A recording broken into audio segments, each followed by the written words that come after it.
Inicialmente me gustaría presentar 4 conceptos, ¿sí? Yo creo que cuatro pilares. Cuando uno está comenzando la curva quirúrgica, creo que estos 4 pilares son los que tiene que tener presente para hacer su cirugía mucho más sencilla. El primero es tener los conceptos claros, ¿sí? Muchas veces a nosotros en la clínica nos llegan alumnos y realmente hay un déficit en conceptos básicos. Creo que todos esos conceptos hay que tratarlos antes de empezar a entrenar en cirugía. La ergonomía es algo que yo sí realmente me pongo bastante exigente. Suelo sacar muchísimas fotos en quirófano para ir corrigiendo las posiciones laterales, posiciones de frente, posición del paciente, cómo colocan las manos los cirujanos. De hecho, en la clínica solemos hacer muchas filmaciones para ir corrigiendo esto, porque mientras más rápido uno corrija, más fácil se le va a hacer la cirugía al alumno, ¿sí? La posición de las manos, tener una buena alineación de las manos, algo básico que ni siquiera necesita uno tener un paciente acostado y por operarlo para poder corregirlo. Son cosas que, como ven acá en todas las fotos, son cosas que se corrigen antes de bajar a quirófano. Y mientras más rápido se corrijan estas posiciones, esta ergonomía, más sencilla va a ser la cirugía, ¿sí?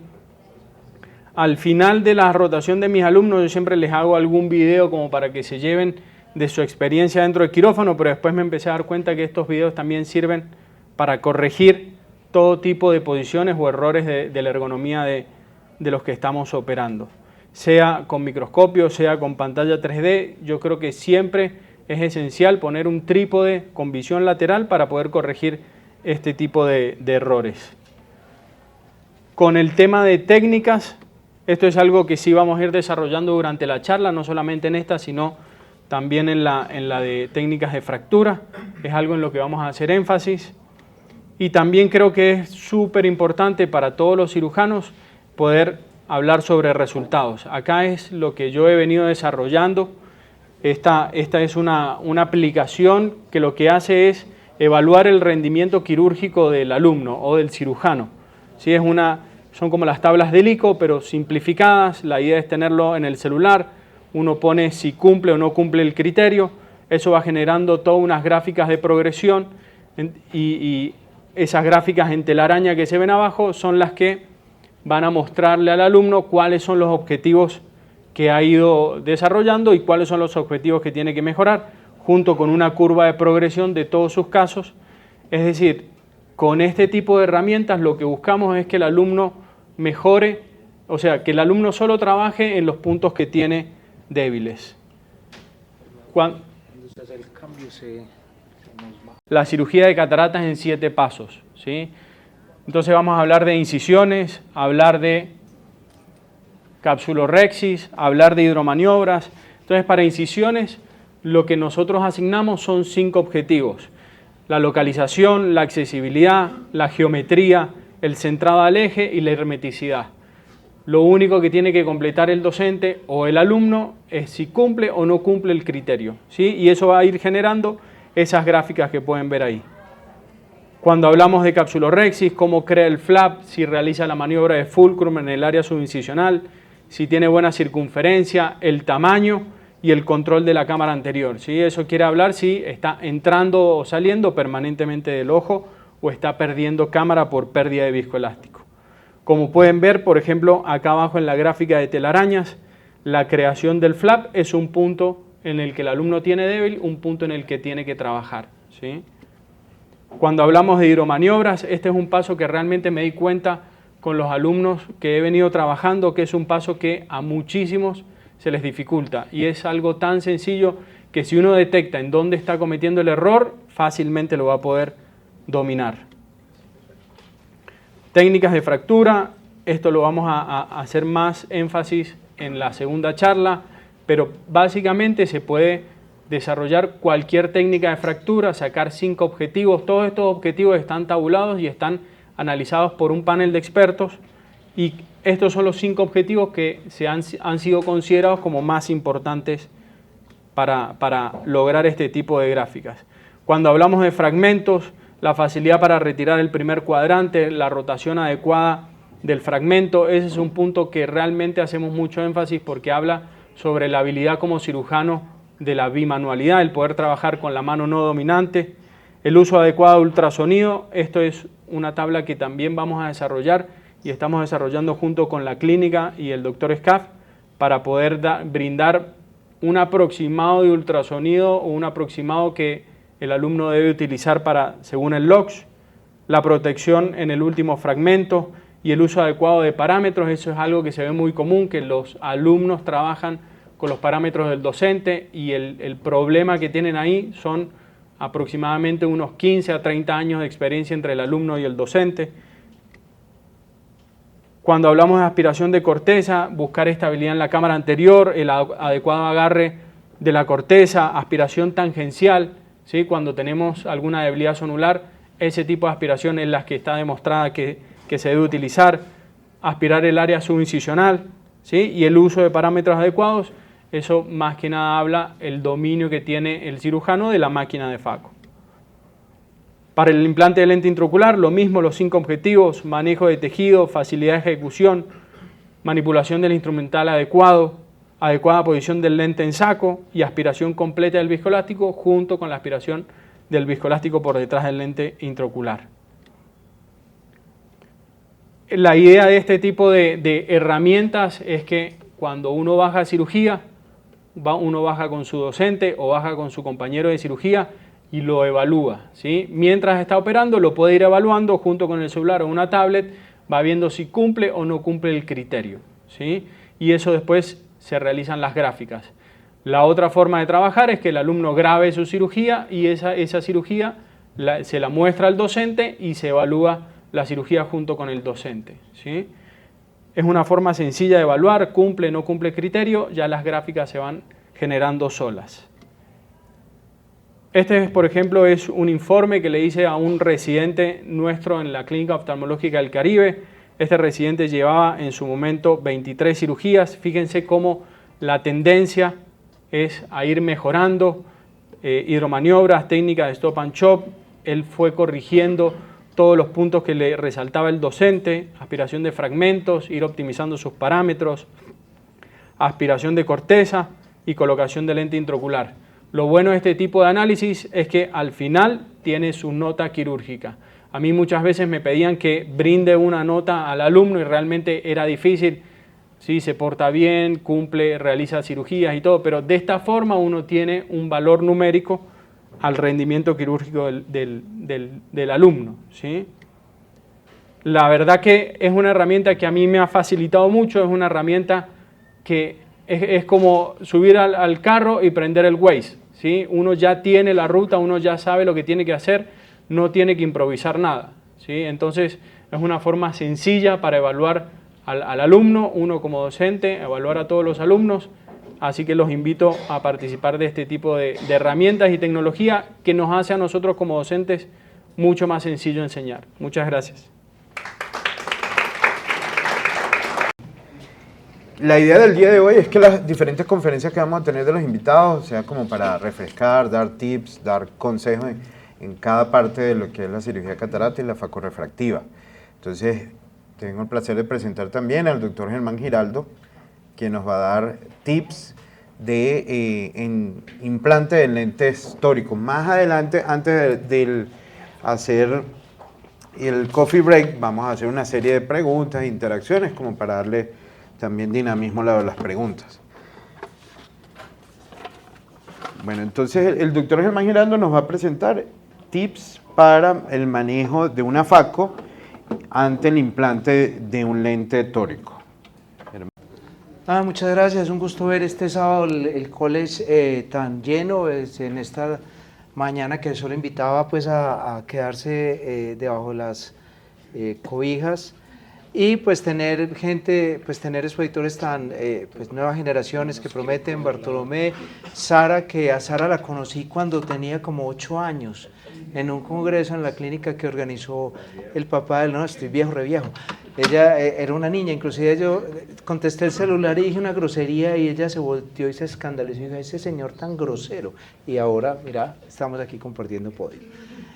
Entonces, Jorge me pidió que hablara de tips y de algo práctico en manejo de tóricos. los que estamos aquí en el salón, ¿quiénes implantan tóricos? Yo quisiera saber. Muy bien, tenemos una abrumadora mayoría de implantación de tóricos. O sea, todos hacen una de dos cosas, o hacen con un solo software o utilizan el software del determinado lente que vayan a implantar. ¿Quiénes utilizan, por ejemplo, el Panacea o el Barrett como única alternativa? ¿Y quiénes utilizan solamente el software del lente que van a usar? Es decir, si van a hacer el de Alcon, si van a hacer si van a poner el de Reiner. Cuando Jorge me llamó, me invitó como a presentar algún tema y se nos ocurrió hablar un poquito de facorrefractiva y yo vengo a compartirles qué es lo que nosotros hacemos. Yo vengo de Pereira, esta es la clínica donde yo trabajo, bueno, toda la familia trabaja ahí y pues les queremos mostrar qué es lo que nosotros hacemos. La idea es que cada día vayamos perdiendo el miedo a la facorrefractiva porque pues son pacientes que son muy exigentes. Entonces lo primero que tenemos que tener en cuenta es saber qué busca el paciente que viene para facorrefractiva. El paciente que viene para facorrefractiva es un paciente que está cansado de perder su visión cercana y de tener que depender de una gafa para poder leer. Esto no lo podemos dejar de tener en cuenta para poder elegir el paciente que le vamos a ofrecer.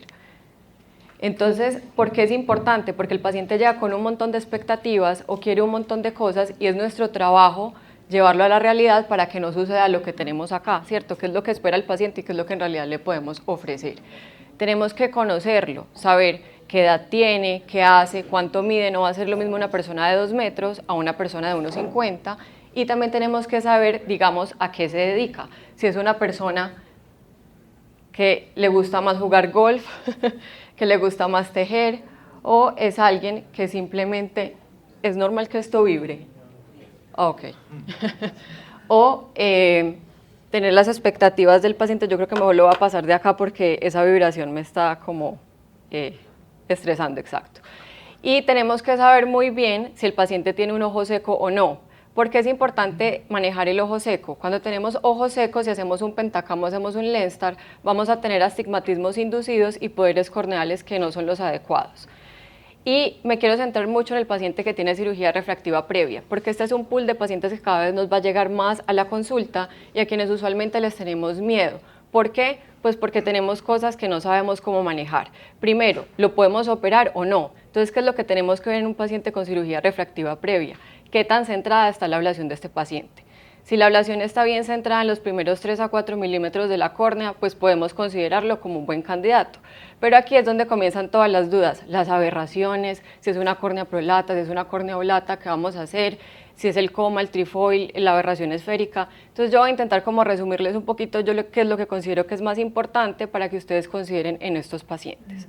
Lo primero, establecer si fue operado de cirugía hipermetrópica o miópica. Entonces en los hipermétropes, ¿qué hacemos? Básico, vamos a ablacionar en la zona media periferia, entonces vamos a causar un mayor incurvamiento en la zona central de la córnea. Vamos a tener una córnea con mayor poder, vamos a tener una córnea prolata.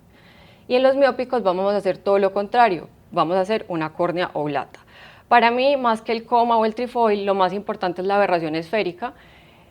En las córneas prolatas esta aberración se va a negativizar, entonces vamos a aumentar la profundidad de foco. Más adelante les voy a explicar esto porque es importante, pero ahora vamos a centrarnos en dos cosas importantes que siempre saco del Pentacam. La primera de ellas es la esfericidad. La esfericidad la vamos a encontrar como la famosa Q en el reporte anterior de la córnea, y esta Q nos va a hablar normalmente de que la córnea tiende a ser más curva en el centro que en la periferia. Esa es la esfericidad de la córnea, y la esfericidad normal tiende a ser de menos 0,27. Pues entonces cuando tenemos una córnea prolata, lo acabamos de ver. ¿Qué hacemos en una córnea prolata? Vamos a aumentar la curvatura central. Entonces esa Q anterior, ¿cómo va a estar? Va a estar más negativa, como el ejemplo que está ahí en la pantalla. Y en una córnea oblata, pues vamos a tener todo lo contrario. Vamos a tener un centro más plano que la periferia. Y el segundo aspecto importante en el Pentacam que tenemos que mirar es el informe de Holaday, que nos va a dar el AP, que es anterior-posterior, o el índice back-front, que son muy importantes a la hora de meterlos al Panacea, y ya les voy a mostrar por qué. Bueno, esa también es una pregunta muy importante en facorrefractiva. ¿Qué le vamos a operar al paciente? ¿Le vamos a operar un ojo? ¿Le vamos a operar los dos ojos? ¿Operamos los dos ojos o no? Entonces primero tenemos que establecer qué tiene refractivamente el paciente. Si el paciente es hemétrope, yo solamente le voy a operar el ojo no dominante. ¿Listo? Eso es lo que siempre comenzamos haciendo. Si es miope, pues vamos a mirar el grado de miopía del paciente. Si el paciente tiene una miopía baja y trabaja bien de cerca, pues solamente le va a operar un ojo, pero si tiene una miopía mayor a -2, considero operar los 2 ojos, siempre y cuando tenga unos 50 años en adelante. Y hoy por hoy, los pacientes que más nos están llegando son los pacientes hipermétropes, aquellos que apenas comienzan a usar gafa para visión cercana, no la quieren usar. Aquí es donde tenemos, digamos, un gran pool de pacientes que muchas personas le tienen miedo. ¿Por qué? Por el cálculo del lente. El paciente que viene para facorrefractiva quiere ver de cerca y esto es lo que nosotros no podemos olvidar. Entonces, los pacientes hipermétropes, ¿yo qué hago? Cuando tienen una fórmula mayor a +1, opero los 2 ojos y hacemos esto en cirugía binocular en la sala de cirugías. ¿Cómo hacemos la cirugía binocular? Le explicamos al paciente 2 cosas básicas. La primera, que nosotros tratamos en cirugía cada ojo como si fuera un paciente diferente, para que el paciente se vea obligado en su posoperatorio a tener unas gotas para el ojo derecho y otras gotas para el ojo izquierdo. Se las marcamos y se las ponemos, digamos que en kits diferentes, para evitar riesgos de infecciones cruzadas. Ahora, en ayudas diagnósticas, ¿en qué me voy a basar yo? En 3 cosas. La primera, la biometría. ¿Qué uso yo? Usamos Lenstar y digamos que todas las cosas que tenemos del Lenstar son las que yo voy a usar en el Panacea. ¿Por qué me baso más en el Lenstar y no en la XL, que también lo tenemos? Porque el Lenstar tiene la gran ventaja de que me va a otorgar el grosor del cristalino sin tener dilatado al paciente. Entonces, eso es lo que yo voy a meter en los datos biométricos del paciente a la hora de calcular el Panacea. Voy a meter KM, ACD, lens thickness, todo del Lenstar. Recuento de células endoteliales, yo no tengo recuento de células endoteliales, entonces no lo hago, pero entonces ¿yo qué hago para saber si el paciente tiene o no una disfunción al nivel del endotelio? Pues me baso en la imagen de Scheimpflug del Pentacam y los invito a que si no tienen recuentos de células endoteliales, pues también lo hagan. ¿Qué vamos a ver? Vamos a ver la famosa imagen de doble joroba, como lo muestran acá las 2 líneas rojas. Y aquí les traigo lo que es un paciente normal para que sepan. Cuando no tenemos un daño endotelial, el único pico que vamos a tener es el epitelio, pero cuando tenemos un daño endotelial vamos a tener brillo a nivel epitelial y endotelial, y esto es lo que nos va a dar los 2 picos, o la famosa doble joroba en la imagen de Scheimpflug. La segunda tip que me puedo basar para pensar que hay un daño endotelial es en la progresión paquimétrica. Recuerden que la progresión paquimétrica normal tiene una caída. En estos pacientes, esa caída se va a perder y va a tender a aplanarse y las córneas van a ser mayores de 590 micras de grosor. En ellos también sospechamos que hay algún daño a nivel endotelial. El OCT macular es indispensable en facorrefractiva. No hagan una facorrefractiva sin un OCT, porque tenemos que valorar que en la mácula no hayan pequeños daños microscópicos que no nos demos cuenta y que no haya membranas epirretinianas que puedan afectar la calidad visual posterior del paciente. Y nuevamente les vuelvo a traer el Pentacam. Aquí sí se logra ver bien, les señalé el índice AP o back front, que va a ser muy importante a la hora de calcular nuestro lente. Ahora, ¿qué lente vamos a escoger? Pues tenemos una gran variedad hoy por hoy en el mercado, tantos lentes como bloqueadores solares. ¿Y qué le vamos a ofrecer al paciente? Pues tenemos que tener en cuenta lo primero que vimos. ¿Qué le vamos a buscar? La visión funcional que él necesita. Entonces, si tenemos una paciente hipermétrope alto, que no es muy exigente con su vida cotidiana, que no conduce, que está más o menos en labores de la casa, haciendo actividades de cerca como tejer, que fue lo primero que vimos, yo considero una monovisión. También hay que tener muy presente la capacidad económica del paciente. Cuando utilizo monofocales, la monovisión la voy a hacer básica, con el ojo no dominante lo voy a dejar para visión cercana y calculo un target de -1.50 a -2. Con EDOF y EMB, pues esta monovisión es más ligera. Ellos, digamos que se aferran un poco a la aberración esférica, causando una mayor profundidad de foco, y gracias a esto, pues calculo un target de más o menos -0.75 en el ojo no dominante. Multifocal o trifocal. Yo multifocales utilizo IDIF con muy buenos resultados. Ningún paciente se queja, por lo general sí queda bien calculado de visión cercana o de visión intermedia. Y en trifocales utilizo Liberty y Fine Vision. Ahora, lo que nos va a hablar ahorita Germán, ¿cuándo pongo un tórico? Y esta es la verdadera duda que nos surge, sobre todo en facorrefractiva.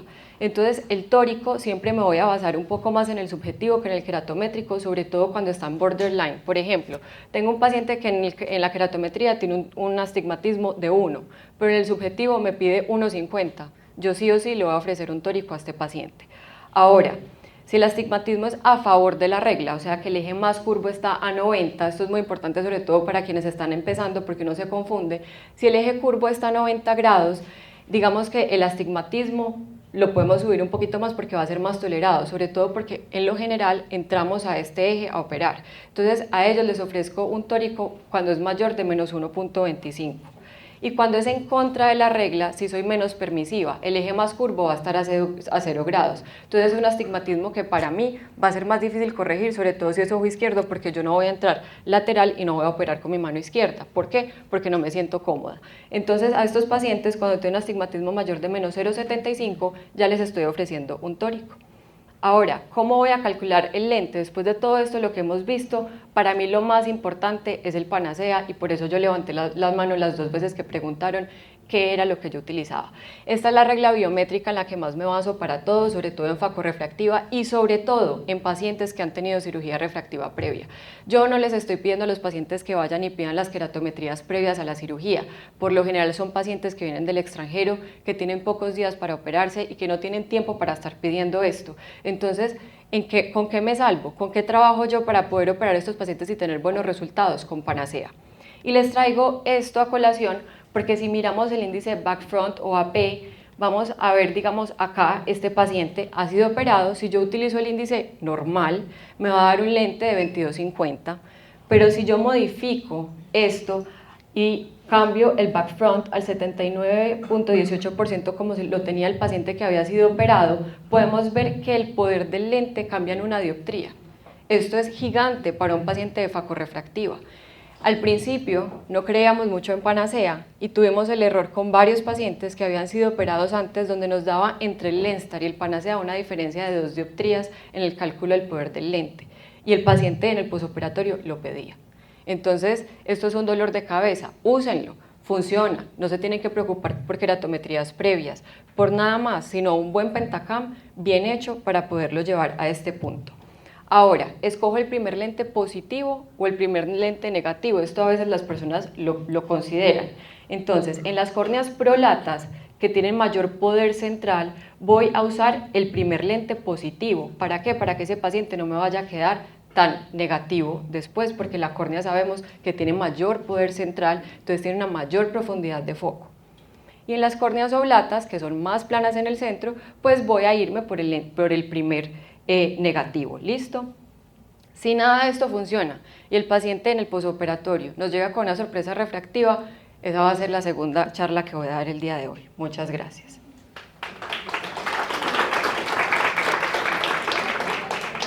Oye, ahora tenemos un boom de fórmulas para cálculo de lente intraocular. Durante muchos años estuvimos condenados a Hofer-Q, SRKT, Holai 1 y para de contar. Ahora tenemos un boom de fórmulas bastante exactas, Barrett, las Huggies con sus diferentes aplicativos, la Kane, la Hill, que para mi gusto no es ninguna, pues a mí en lo personal no me da buenos resultados, la de Olsen, que es un Ray Trace. Hay una serie de fórmulas muy interesantes que vale la pena pues ensayarlas porque los resultados definitivamente hablan por nosotros y la FACO es sin duda hoy en día una cirugía totalmente refractiva. Entonces voy a decirles algunas cosas que me parecen importantes. Hablar de astigmatismo en cirugía de cristalino sería para hablar una mañana de pronto con su tarde, pero quiero hablarles algunas cosas. Estos me los encontré que me pareció muy interesante, no me podía quedar con eso. La primera descripción de astigmatismo fue en el siglo XVIII por un doctor Thomas Young y lo definió como puntos nodales diferentes por diferentes curvaturas que podían ser por diferentes curvaturas en córnea anterior, córnea posterior, tilting del lente, descentramiento del cristalino o por diferencias de los índices refractivos dentro del mismo cristalino. George Eyre hizo la primera corrección cilíndrica en gafas en 1825 y el doctor Schotz, el mismo del tonómetro, hizo la primera incisión de espesor total con una cirugía de catarata, siendo Lance el que hizo la primera queratotomía arqueada en 1896. Entonces, como vemos, el manejo del astigmatismo no es más bien joven en la oftalmología, si entendemos que desde los asirios hacía cirugía de catarata. Ahora, ¿qué tan frecuente es el astigmatismo? Astigmatismos realmente importantes, corregibles, que podríamos decir que son por encima de una dioptría en monofocales y hasta por encima de 0,75 en multifocales, pues es algo que tiene casi el 40% de la población. Por eso tenemos que tener los datos y tenemos que evaluar adecuadamente a los pacientes con todas las herramientas que tenemos en nuestra tecnología. Nosotros sí tenemos microscopía especular, hay que pedir exámenes. No les tiemble la mano pidiendo exámenes. Exámenes que uno no pida en el prequirúrgico, lo va a tener que pedir en el posquirúrgico, además de una serie de explicaciones que va a ser más engorroso dar. Esta es la forma en cómo se distribuyen los astigmatismos, la gran mayoría son con la regla. Y hay un punto que me parece muy importante, es cómo lo vas a estimar. ¿Cómo lo vas a estimar? Yo sí realmente opero el cilindro corneal. Realmente no le presto ningún tipo de atención al cilindro refractivo, porque la refracción vamos a tener una suma aritmética entre la córnea y el cristalino, y eso nos va a dar unas gafas, pero si quitamos uno de los factores que influye, que es el cristalino, pues tenemos que trabajar con la córnea. Miremos este ejemplo. Aquí, estos son un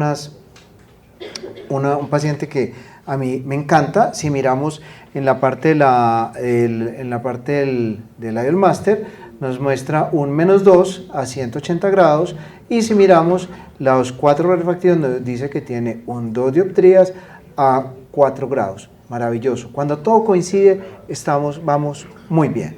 Ahora, ¿y qué pasa si no coinciden? Aquí tenemos un paciente que tiene -1 dioptría a 44 grados en el Lion Master, y en el Pentacam tenemos que tiene 0,8 a 113.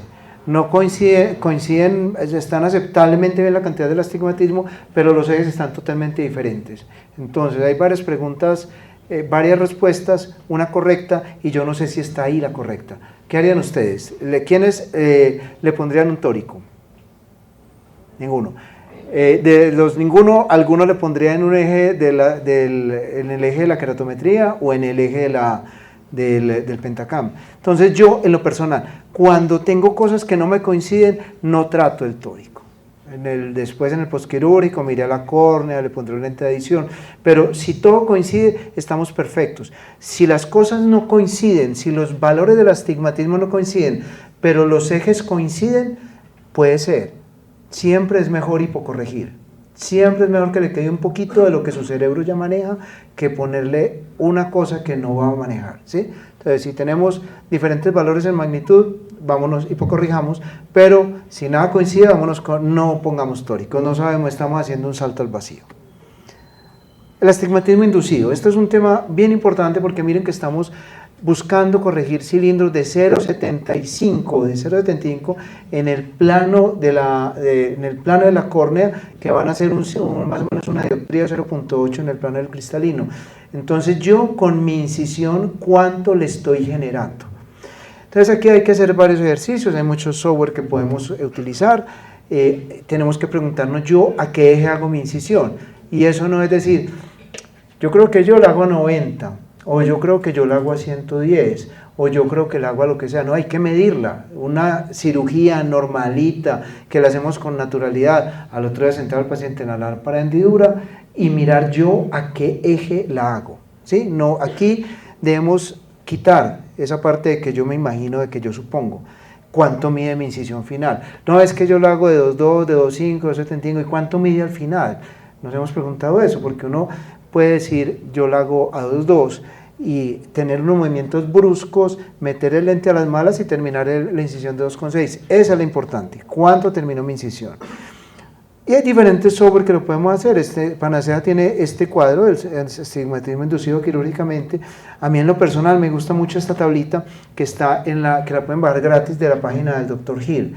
Tiene varias cosas. Uno, en la parte de arriba, uno primero tiene que gastarse un tiempito poniendo el ojo, qué tipo de incisión es, cuánto le midió, y poner los valores keratométricos.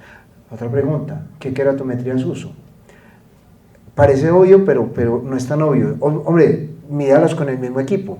Si las midió con el queratómetro del consultorio, pues el posquirúrgico al mes, hágalo con el mismo queratómetro, porque no te sirve utilizar diferentes tecnologías, estamos hablando de cosas muy pequeñas. Cuando ya uno tiene algunos, entonces abajo te saca un reporte y te dice ojo derecho u ojo izquierdo, porque es distinto el astigmatismo inducido en ojos derechos o en ojos izquierdos si el cirujano es zurdo o diestro. Tenemos la nariz, el arco superciliar, las diferentes tracciones que pueden sobre la incisión, entonces son astigmatismos inducidos diferentes. Uno por lo menos debería conocer el de uno si va a poner un tórico. ¿Cómo lo vas a marcar? Aparaticos para marcarlo hay cualquier cantidad, hay de todos los precios, para todos los bolsillos. Hay una herramienta muy interesante en la página Facoelche, que es el Goniotrans. Implica tomar una buena foto, montarla en el aparatico y tener la foto en cirugía. Es bastante exacta, es muy bonita, es muy elegante. ¿Y qué marcas hago? ¿Sí? Yo creo que en algo hay en algo sí estamos todos claros. El paciente de marca sentado, antes de acostarlo lo pones sentado en la lámpara de hendidura o sentado y con algún marcador. ¿Qué ejes marco? Marco el de 90 y el de 180, marco la incisión y dónde lo voy a alinear. En lo personal eso es lo que yo hago, yo solo hago 2 marcas, marco el eje de la incisión y marco dónde lo voy a dejar y no hago ninguna otra marca, lo hago con el paciente sentado, o hago las dos, 90, 180, incisión, o sea, vuelvo un asterisco a la córnea, es una decisión de cada uno, de comodidad. ¿Cómo lo marco? Con tinta, con aguja, la tinta se puede borrar. Si ustedes hacen el ejercicio con un marcador grueso, el punto del marcador grueso puede ser hasta de 10 grados, ¿sí? Entonces, hay que ser, si vamos a ser finos, pues tenemos que ser finos. Entonces, ¿cómo lo vamos a hacer? El paciente sentado en eso, pues yo creo que todos tenemos, dilatado o sin dilatar. Yo lo marco sin dilatar, pero el chamo le gusta dilatado, pues es muy a gusto. Lo que sí es muy importante es que coincidan los ejes de Purkinje. Si lo vas a hacer con la lámpara de hendidura, deben coincidir todos los reflejos de Purkinje, ¿sí? Cuando lo pones, todos los puntos deben estar coincidentes. ¿En qué eje vamos a hacer la incisión? ¿En el eje curvo o en el eje que yo acostumbro? En el eje curvo hay defensores, estos son corrientes como decir iPhone y Android. Entonces en el eje curvo dice, no, es que si lo sé en el eje curvo le estás ayudando al astigmatismo que vas a corregir, estás respetando los vectores en los que se está haciendo el acoplamiento corneal, pero a mí en lo personal me gusta en el eje que yo me acostumbro a hacer, es en el que quedo cómodo, en el que puedo predecir el astigmatismo, es un eje que para mí es reproducible, y yo en lo personal induzco 0.1 dioptría en el centroide del ojo derecho y 0.2 en el izquierdo, entonces no me cambia mayor cosa el astigmatismo que va a quedar el paciente. Lo que sí me cambia es si cambio mi posición, si ya opero incómodo a 90 o se opera incómodo a 180. Entonces, eso tienen que hacerse estas preguntas al planear esta cirugía. Ahora, ¿qué hacer en cirugía? Sigamos el plan quirúrgico. O sea, el tiempo para planear la cirugía es antes de ella. Gastémonos el tiempo. Miremos diferentes opciones, pero no nos pongamos creativos en cirugía. En cirugía, sigámonos el plan quirúrgico. Hagamos la incisión en el eje planeado y lo marcamos. Rotar el lente cerca de la alineación final y muy importante, extraer al final todo el viscoelástico. Si dejo algo de viscoelástico detrás del lente, ese lente probablemente se nos va a rotar y vamos a tener dificultades. Y al final, alinear una vez más con los reflejos de Purkinje. Veamos un caso que me gusta. Mira, ahí voy entrando exactamente por la marca que hice, hago mi incisión y al final estoy implantando mi lente. Dejé de hacer hidroimplantación, me supo a perro en varias ocasiones, entonces yo utilizo viscoelástico, lo roto.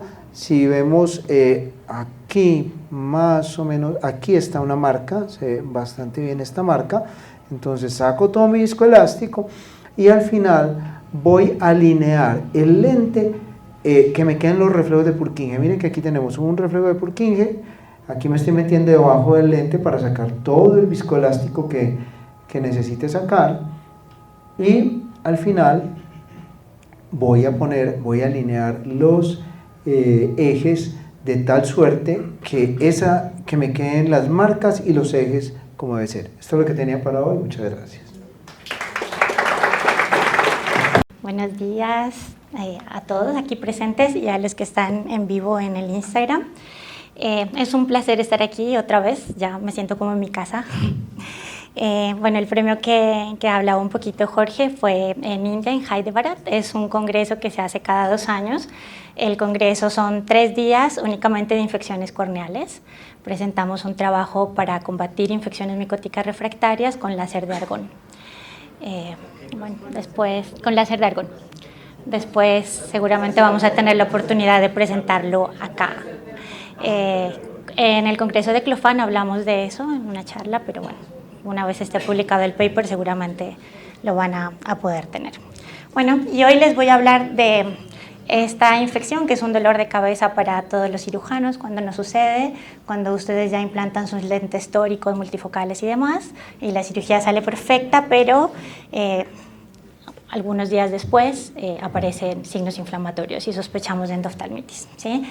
Vamos a ir a Francia a 1752, en el siglo XVIII ya existía una técnica quirúrgica de cirugía de catarata y fue modificada por Jacques Daviel. Él lo que propuso es hacer una incisión inferior, ¿sí? Y extraer por ahí la catarata. Antes lo que se hacía era empujar el cristalino hasta por lo posterior. Y él presentó esto ante el Colegio de Médicos en Francia y les dice, bueno, miren, me inventé esta técnica, anda bastante bien, los pacientes ven luz, tengo una que otra complicación, se me salen las estructuras, a veces las puedo reposicionar, la mayoría de las veces las reposiciono, no pasa nada. En realidad lo que me preocupa es que unos días después el paciente presenta una inflamación, ¿no? Una inflamación purulenta, él hacía referencia a los casos de endoftalmitis, ¿no? Se siguió haciendo obviamente la cirugía y 100 años después nace Henry Williams en Boston y él lo que propone es hacer una sutura con seda y aguja recta y disminuye este porcentaje de esta inflamación de la que hablaban y disminuyó al 10%, ¿no? Gracias a esto que se propuso. Y 200 años después, bueno, nosotros que estamos mucho más evolucionados ahora con la tecnología que tenemos, hacemos unas incisiones muy pequeñitas, las hacemos en la parte superior, ya no en la parte inferior, autosellantes algunas, cuando hacemos túnel, suturas. ¿Sí? Acá lo importante es tener en cuenta que cuando hay infección, los gérmenes entran por estas incisiones. En el caso de los túneles, bueno, la esclera cicatriza bastante rápido a los 7 días, pero en los casos de las incisiones por córnea clara podemos tener hasta 60 días. ¿Sí? Por más de que sean microincisiones, estamos compitiendo con 2 micras que puede llegar a medir una bacteria o incluso a veces menos, ¿no? Esto es importante porque esto explica un poco por qué nosotros hacemos manejo de profilaxis postquirúrgica. ¿Por qué sirve? Bueno, porque la herida queda abierta hasta 60 días. Y en la actualidad, ¿cuánto tenemos? ¿Cuánto mejoramos desde hace 200 años? Bueno, tenemos un caso de endoftalmitis cada 1000 operados. Sí, es una tasa que no hemos podido modificar, es la tasa mundial. Hay muchos reportes de algunos lugares donde tienen tasas menores. En la primera diapositiva vimos un paper que es el que se ha publicado en Argentina. Estamos nosotros dentro del rango. ¿Y qué va a ser la diferencia para que yo tenga estos tipos de endoftalmitis? ¿No? Una más severa que la otra, una más a tiempo que la otra. Bueno, eso va a depender de la fase infectante, de qué cantidad se inocula dentro del ojo y qué tipo de germen, ¿no? El más frecuente son los gérmenes gram positivos, el 85%. De ese 85%, el más frecuente es el Staphylococcus epidermidis, pero el Staphylococcus epidermidis biofilm positivo, ¿sí? Que tiene en su genética producción de biofilm, y esto es lo que genera la resistencia antibiótica, por eso no lo podemos combatir. Luego, un porcentaje menor, las bacterias gram negativas, de aquí la más grave y la más ágil es la Pseudomonas, y afortunadamente los hongos están cercanos al 5%, ¿sí? Y un porcentaje que no se refiere para las micobacterias que generalmente están en las gram positivas, pero que no hacen parte de la clasificación como tal. Entonces, ¿de dónde vienen estos gérmenes? ¿Dónde están? Bueno, estos gérmenes existen en el mundo antes que nosotros, hace 3.000 millones de años vienen evolucionando genéticamente y nosotros, que estamos hace 200.000 años, intentamos combatirlos, ¿no? Ellos tienen mecanismos de mutación típicos de ellos y nosotros los hemos ido empeorando con el mal uso de los antibióticos también, ¿no? Entonces queremos competir con un enemigo que nos lleva a nosotros demasiados años de experiencia, ¿no? Aparte son unicelulares. Pero doctora, ¿dónde están esos gérmenes? Específicamente el estafilococo, que es el que me produce el 80% de las infecciones o el 85% según los reportes. Bueno, ese germen específicamente está en la piel y en las mucosas. ¿De qué está compuesto el ojo? De piel y mucosas. Hace parte de la flora saprófita normal del ojo y me ayuda a mantener la hemostasis de esa flora, ¿sí? Se come Staphylococcus aureus cuando están en exceso, mantiene la hemostasis con la cándida, que es saprófita también de la flora. son protectores, ¿sí? Pero cuando ingresan en una fase de resistencia, cuando son productores de biofilm y cuando el mecanismo de defensa del ojo no lo combate, puede generar entonces una endoftalmitis. Nosotros tenemos una protección fisiológica dentro este videito, perdón. Tenemos una protección fisiológica dentro del ojo, bueno, ese un videito no pasa, que nosotros la rompemos cuando hacemos la incisión, pero a pesar de eso, queda otra protección que es el film precorneal, sí, con todas sus lisosimas, lactoferrina, inmunoglobulina, bueno, todas las inmunoglobulinas que pueden detener las fases infectantes. Y después tenemos la barrera hematocular, que es una barrera hermética totalmente sellada, pero que cuando hay un trauma se abre. Y cuando esta barrera hematocular se abre, como en el ejemplo del trauma de la cirugía, es totalmente permeable y llegan ahí todos monocitos, macrófagos, células del complemento, inmunoglobulinas, para detener la inflamación, ¿sí? Esto es súper importante porque hay estudios que demuestran que cuando yo termino una cirugía de catarata, saco una muestra y el 40% de esas muestras están infectadas, ¿sí? Entonces debería tener 40 endoftalmitis por cada 100 pacientes, tenemos una por cada 1000, ¿sí? Porque cumple su función la barrera hematocular, cumple su función ante el trauma. Y después está el vaciamiento de la cámara anterior. Todo esto hace que nosotros no tengamos tantas endoftalmitis. Y después, lo otro que tenemos que saber es que es imposible aseptizar un ojo. Este es el estudio que yo les decía, donde se toma una muestra de humor acuoso después de la cirugía y el 40 al 60% de las cámaras anteriores están infectadas. ¿Por qué no tenemos 40-60% de endoftalmitis? Porque el ojo tiene su mecanismo de defensa y es un mecanismo de defensa excepcional. Sin embargo, algunas se nos pasan y tenemos estos riesgos. Entonces, ¿qué tenemos nosotros para hacer? Primero, pensar en el biofilm, es una realidad, está en las prótesis, en las cirugías de cadera, de rodilla, en las prótesis valvulares cardíacas. Este es uno de los mecanismos que más resistencia genera.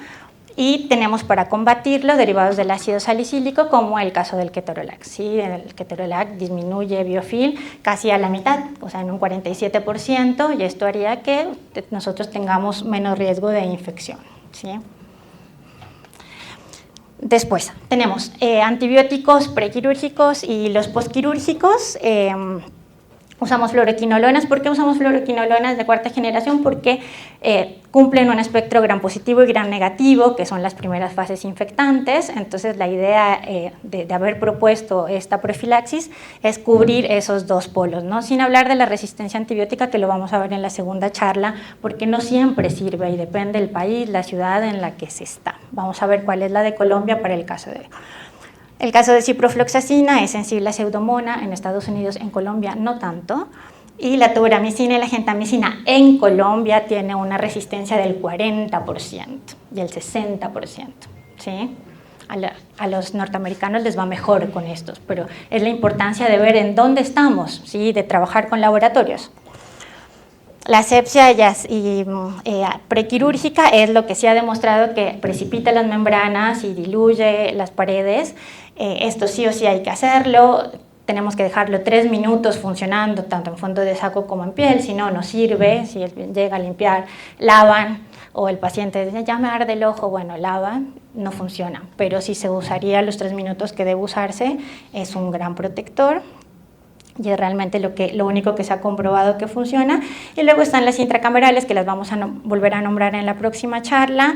La cefuroxima es un antibiótico tiempo dependiente, necesita 12 horas para actuar, y ya vimos que el vaciado de la cámara anterior está máximo hasta 90 minutos, así que no funciona farmacocinéticamente y farmacodinámicamente, no funciona, y este es el debate con la ESCARS, que ya se retractó de su paper publicado de la cefuroxima, cuando empezaron a tener reportes de endoftalmitis mucho mayores a la tasa que usaba fluoroquinolonas, ¿no?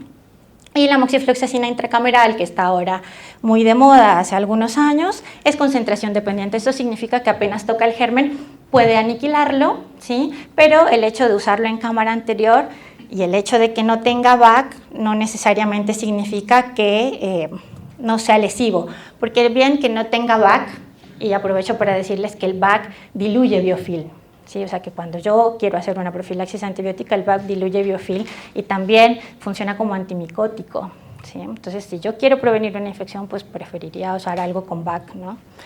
Pero cuando hablamos de ponerlo dentro de la cámara anterior, pues la moxifloxacina no tiene BAC, pero tiene todos estos componentes de la tabla, ¿no? Sorbitol, ácido bórico, hidróxido de sodio, y esa es la razón por la que la FDA no lo ha aprobado para uso en cámara anterior, ¿bien? Porque no sabemos qué tan tóxico sea para el endotelio. Y la otra razón es porque cuando yo lo pongo arriba de la córnea, sobre la superficie, la concentración, el MIC que él logra es de 90, así que obviamente va a aniquilar a los gérmenes que están ahí, siempre y cuando sean sensibles.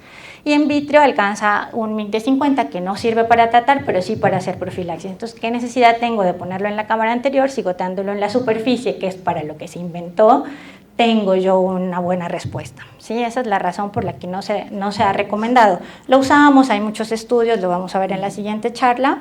Yo particularmente no lo uso. Pero cuando hacemos todo lo que teníamos que hacer, qué lástima que no corren los videos, bueno, pero tenemos este tipo de pacientes, ¿no? O sea, hicimos todo, Astrid, pusimos antibiofilm, disminuimos la flora saprófita con los antibióticos prequirúrgicos, usamos postquirúrgico, usamos intracamerales si les gusta usar, pero hicimos endoftalmitis. ¿Qué pasó? Bueno, aquí pasó que falló la respuesta inmunológica ocular, ¿sí? Ese germen atravesó todos los mecanismos de defensa del ojo y si es resistente se replicó y tenemos una endoftalmitis. Una vez está en cámara anterior es muy fácil de manejarlo, pero una vez toca vitro, el vitrio sí es un caldo de cultivo, ¿sí? A diferencia de la cámara anterior. Entonces una vez está ahí, esa es la razón por la que cuando tenemos ruptura de cápsula posterior, pues tenemos un riesgo mucho mayor, ¿no?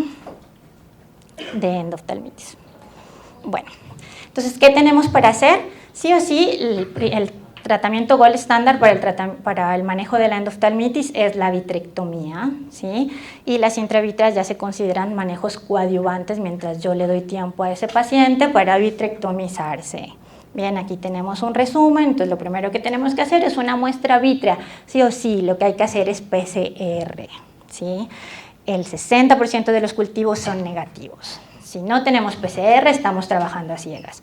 ¿Hay PCR en Medellín? Bien. Muestra vitrea para PCR, intravitreas mientras yo programo si va a vitrectomía. ¿Cuándo yo puedo zafar un poquito de la vitrectomía directa? Si el fondo de ojos es visible. Si yo tengo el fondo de ojos visible, puedo revalorar a ese paciente en unas horas y esperar cómo le va. Si el fondo de ojos no es valorable, va directamente a vitrectomía más sus intravitreas. Bien. Si hago las intravitreas con fondo de ojo visible, pero en la revaloración el paciente no está mejor, va a vitrectomía. Y bueno, si mejora, obviamente se controla. Aquí es momento de pensar si nosotros necesitamos dar antibiótico oral que penetre ese vítreo. Usamos moxifloxacina, usamos linezolid en caso de meticilino resistentes, podemos usar levofloxacina, podemos usar ciprofloxacina también. Claro que sí, atraviesan bien barrera hematocular, biodisponibilidad de 80%.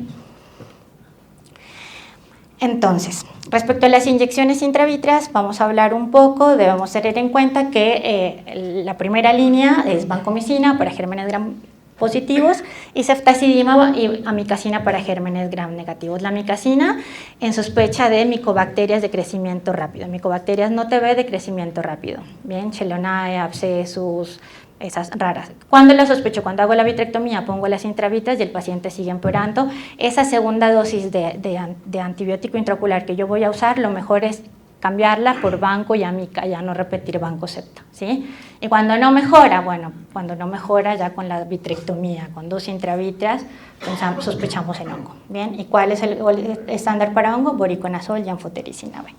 ¿Cómo los usamos? Bueno, nosotros publicamos este libro el año pasado. Hay diferentes dosis, ¿sí? La dosis para paciente vitrectomizado es una, la dosis para paciente con aceite de silicona es otra y la dosis para paciente con su vítreo intacto es otra.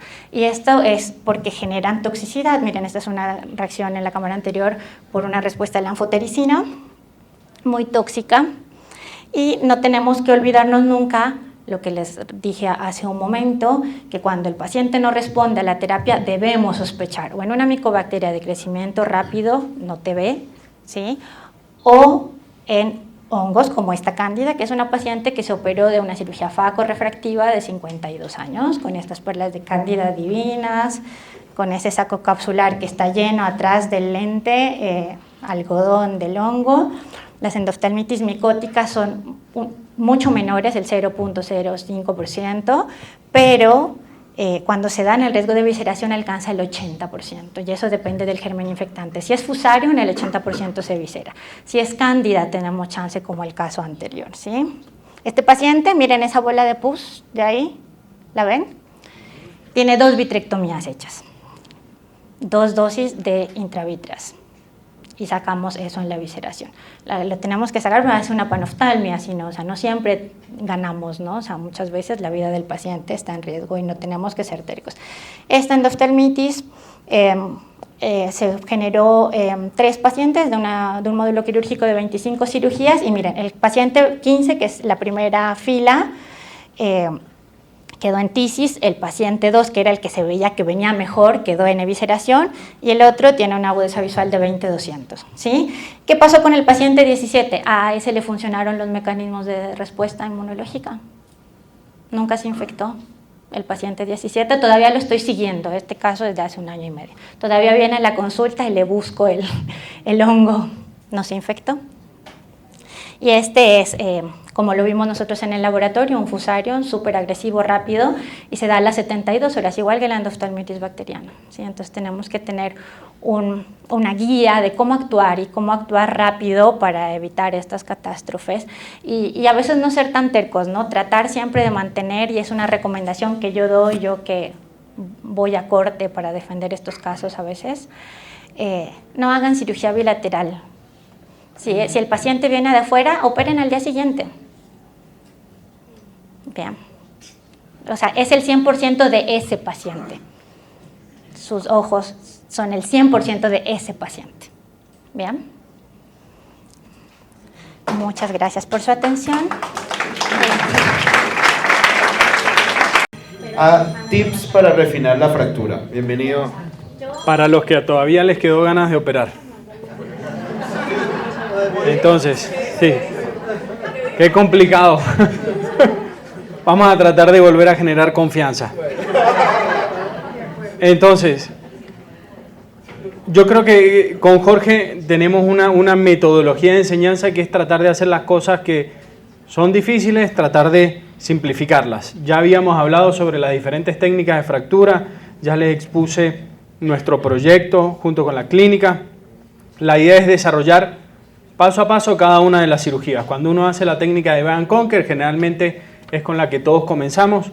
Importante la longitud y la profundidad de los surcos, ¿sí? Eso es algo que hay que prestar detalle, es el principal error que hacen todos los residentes al principio, ¿sí? Entonces es algo que hay que tomar tiempo, hay que generarle confianza al alumno para que vaya un poquitito más profundo y facilite su fractura.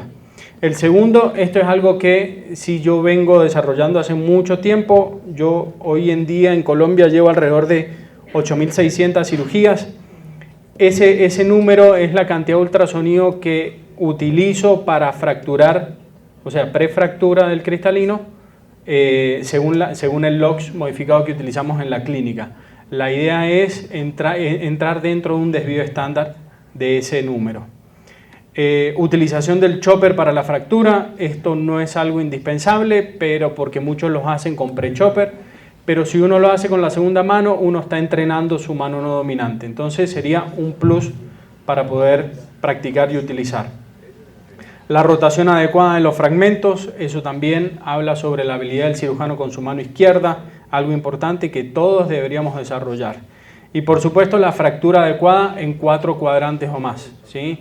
El principal error de los que están comenzando en técnicas de fractura, cualquier sea, es el no terminar de dividir el cristalino, ¿sí? Esos son los 5 objetivos y 5 puntos que uno debe prestar atención cuando realiza la técnica de Divide and Conquer. Acá van a ver, por ejemplo, esta es la punta híbrida que presenta el Dr. Scaff. Es una punta balanced híbrida. Lo que hacemos es disminuir el lumen de la punta para poder mejorar y optimizar los surcos, hacer un buen prefaco para tener buena visualización del núcleo, tener buenos parámetros. Ya Jorge es, igual que yo, también me ha hecho fanático de de la fluídica, ¿sí? Es algo que todos debemos aprender, eso es parte de los conceptos que mostré en la primera charla. Fíjense que con esta nueva punta que el Dr. Scaff propone, los surcos son más delgados, es más fácil profundizar el surco. Realmente los residentes nuestros en la clínica han mejorado muchísimo con este tipo de punta y este tipo de técnicas, ¿sí? Entonces, el tip más, que más se pueden llevar si van a hacer técnicas de surco es darle buena profundidad. Cuando van a hacer la división, tienen que ir bien periférico, la fuerza tiene que ser equidistante para ambos lados, ¿sí? Y tratar de terminar de dividir y completar la división de ese núcleo, ¿sí? Si vamos a hacer técnicas de stop and chop, estos son los 5 objetivos que yo propongo, ¿sí? Por supuesto, nuevamente el surco con buena longitud, con buena profundidad. Fíjense la diferencia del tamaño de este surco. Este sí es la punta balance normal, el surco es un poquitito más ancho. Entonces, por ejemplo, se habla mucho de facorrefractiva, son cristalinos claros, ¿sí? Entonces, cuando a veces tenemos un cristalino muy claro y queremos hacer un surco, el surco queda muy grande y es difícil dividirlo. Utilizar la punta que propone el Dr. Scaff es una muy buena opción. El uso adecuado de ultrasonido, nuevamente, yo estoy seguro, y no sé si todos lo evalúan, pero cada cristalino debería tener no solamente su técnica, sino también sus tiempos de ultrasonido. La posición del chopper con respecto al ecuador del núcleo, eso es algo que es difícil. Al principio recién yo estaba hablando con una alumna que tengo de Dominicana y me dice que ahora empezó a usar un chopper nuevo y lo primero que le pasó fue que desgarró la cápsula anterior. Eso les pasa a todos. Todo alumno que está comenzando con stop and chop le pasa que desgarra la cápsula anterior. Es por eso que buena tinción y buena mano izquierda, ¿sí? Para lograr posicionar ese chopper en la periferia. Nuevamente la rotación adecuada de los fragmentos, otro punto clave para mejorar la habilidad en tu mano izquierda. Y por supuesto la fractura en 4 cuadrantes o más. Esto a veces no se cumple y eso es lo que genera dificultades después en fragmentos, ¿sí?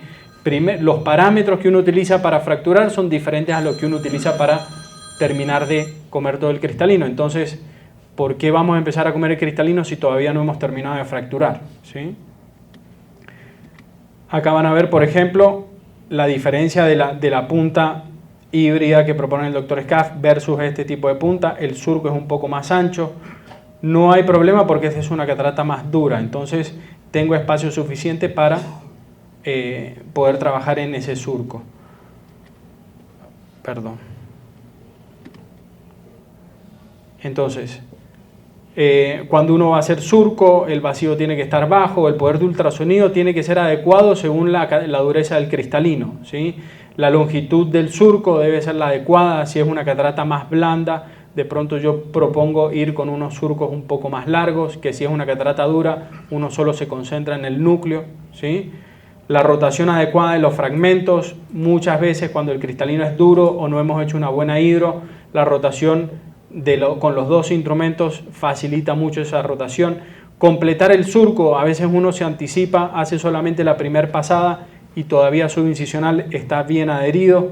Lo que les decía, terminar de dividir, confirmar que el núcleo se separó, confirmar que la placa central se separó y cuando uno hace chop, la posición adecuada del chopper. Eso no es algo para que lo hagan rápido, sino que es una maniobra que debe ser lenta. Yo siempre les digo a todos mis alumnos que la fractura del cristalino es la parte más linda de la cirugía. Obvio que implantar al final un lente, y más si es un lente de alta tecnología, es lindo, pero la fractura es la parte más linda de la cirugía, no hay por qué hacerla rápido. Cuando uno hace quick chop vertical, ¿sí? Esto es una técnica que en la clínica enseñamos de pronto al final de la cirugía, ¿sí? Al final del fellow. Es importante la sujeción del núcleo, ¿sí? Entonces acá la fluídica va a ser completamente diferente a la que vamos a tener en surco. Acá vamos a tener vacíos y aspiraciones altas, botellas de pronto un poquito bajas. La posición del chopper con respecto a la cápsula anterior. Es importante que si van a hacer chop vertical, no, si van a hacer cualquier técnica, pero si van a hacer esta técnica en particular, tengan una buena tinción de la cápsula, ¿sí? El principal error cuando empiezan a hacer chop vertical es desgarrar la cápsula anterior tan solo apoyándose con el chopper ya la van a ver desgarrado, y créanme que no es nada lindo tener un núcleo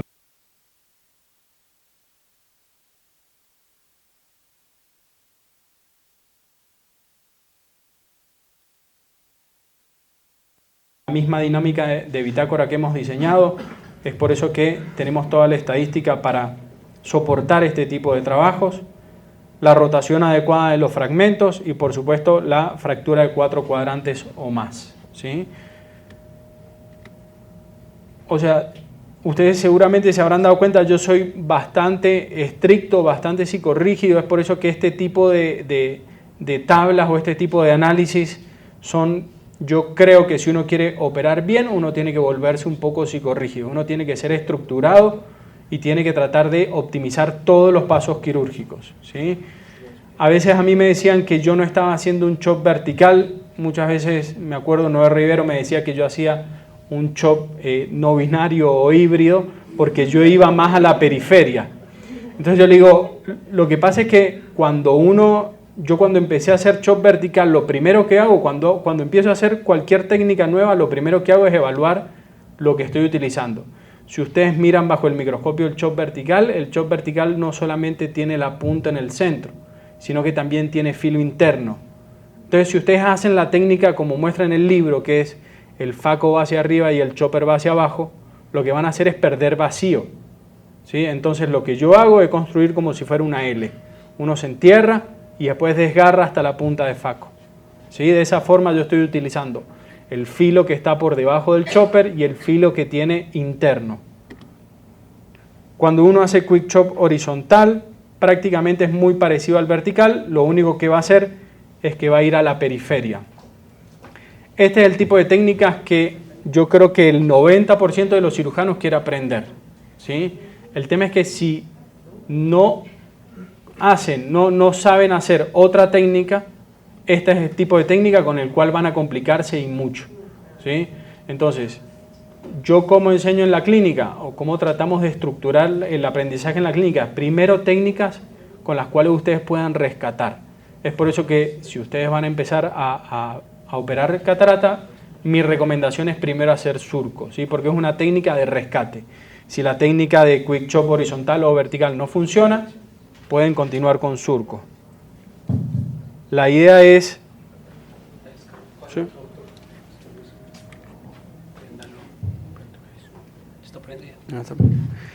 Entonces, la idea con quick chop vertical es prácticamente la misma que el vertical, nada más que uno va con el chopper directamente a la periferia.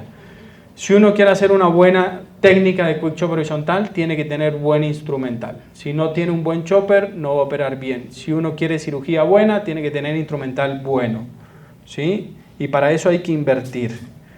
Uso adecuado de ultrasonido, rotación de fragmentos y fractura en 4 cuadrantes o más. Si ustedes se fijan, la tabla que uno propone para educación es prácticamente la misma, ¿sí? Es tratar de... Están los dos micrófonos. Es tratar de mejorar la técnica, la idea de este tipo de tablas es tratar de mejorar la habilidad en las dos manos, ¿sí? Y por supuesto el conocimiento de todos los equipos que uno necesita. Cuando uno hace quick chop horizontal, para hacer chop, los vacíos y las aspiraciones son altas, son fijas, el chopper tiene que ir bien a la periferia, la fractura tiene que ser limpia, uno tiene que ir bien por debajo, tiene que conocer el cristalino, porque si uno tiene una catarata dura y encima tiene una placa posterior densa, de pronto hacer quick chop horizontal no es lo ideal porque no vas a lograr dividir esa placa posterior, ¿sí? Entonces, fíjense la dureza de este cristalino, que cuando uno trata de hacer la maniobra de dividir, empieza a rotar por el tipo cauchoso que es la catarata. Entonces, cuando el cristalino empieza a rotar, uno puede generar una diálisis. Si eso sucede mientras estamos haciendo la técnica, uno puede abortar, hacer un surco y continuar con su cirugía. En la clínica trabajamos mucho junto con el ultrachop del Dr. Scaff. Para utilizar este tipo de técnicas, yo me acuerdo cuando apliqué al fellow en la clínica, por supuesto hice toda mi investigación de quienes trabajaban ahí. Cuando uno pone al doctor Scaff, Luis José Scaff, lo primero que sale es ultrachop, ¿sí? Y yo realmente me veía preocupado metiendo tremendo cuchillete adentro del ojo para hacer la fractura. Yo ya venía de 6 años de profesión, mi curva quirúrgica era alta, entonces me daba bastante miedo cambiar mi técnica, pero realmente hasta que uno no hace sus primeros casos, uno no se da cuenta lo fácil y sencillo que es, ¿sí? Realmente no es un instrumento enorme y es un instrumento que facilita la fractura en cataratas muy densas. Por supuesto, la visualización, la primera foto que mostramos, lo ideal es colocar el ultrachop mirando hacia arriba para poder hacer la aspiración de todos los restos corticales que hay y poder despejar el núcleo del cristalino. Una vez que terminamos de hacer ese prefaco, invertimos la punta, colocamos el sostenedor en la periferia, por supuesto el uso adecuado de ultrasonido. Ahora vamos a mostrarle cuál es el uso adecuado según la técnica y según el LOX. La rotación adecuada de los fragmentos, ¿sí? Habilidad en la mano izquierda y la fractura de 4 cuadrantes o más. Esta es una técnica que se utiliza bastante en la clínica, hay muchísima experiencia, también Jorge y muchos cirujanos tienen experiencia y es realmente sencillo.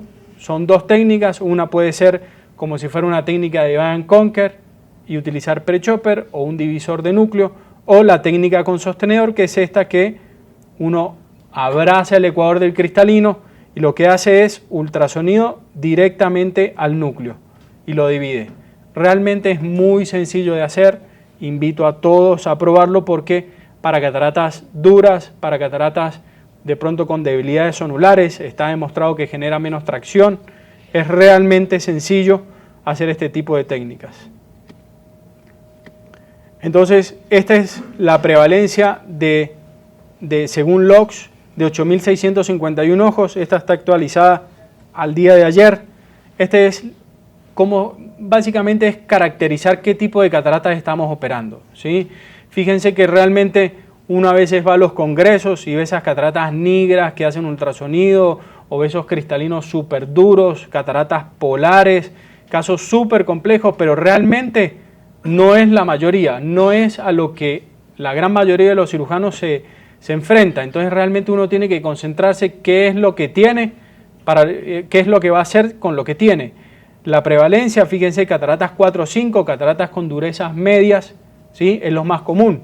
Cataratas polares son muy pocas, cataratas duras como rubras, cataratas 6, rubras, negras, no son la gran mayoría. Existen, yo trabajo en la clínica oftalmológica, viajo a Santa Marta, viajo a Valledupar a operar, ahí sí las cataratas son durísimas, por lo cual mi incidencia extracapsular subió muchísimo, pero en la gran mayoría de los casos las cataratas no son complejas, ¿sí? Entonces, como hay diferentes tipos de cataratas, hay diferentes técnicas para realizar, ¿sí? Hay muchas técnicas para realizar. La idea cuando uno entrena a cirujanos jóvenes es que tengan una técnica con la cual puedan hacer cualquier tipo de cataratas. Mi propuesta es hacer cualquier técnica que implique hacer un surco, ¿sí? Porque cuando uno hace un surco, uno quita contenido y el cristalino ya es de menor tamaño, ¿sí? Y otra técnica novedosa como puede ser un quick chop o el ultra chop del doctor Scaff. Entonces, yo he venido trabajando en esto, yo soy un obsesivo juntando data y he venido juntando mucha información y mi idea es poder brindar una tabla que diga, según el LOX, el equipo de FACO con el que mejor se trabaja y la cantidad y la técnica con la cual menos ultrasonido gastamos, ¿sí? Esa es una tabla con la cual venimos trabajando un proyecto junto con la clínica de Global Cataract. Según la técnica quirúrgica, según el LOX, lo que queremos brindar es, según el tipo de catarata que van a operar, es la mejor técnica que se puede utilizar con la que menos ultrasonido va a gastar y con la que menos líquido va a gastar, ¿sí? Lo que estamos tratando de buscar en la clínica es tratar de brindar a los residentes o a los cirujanos jóvenes, es como si fuera como una hoja de ruta o hasta a dónde quiere llegar, ¿sí? O un objetivo a mediano o a largo plazo. ¿Bien? Muchas gracias.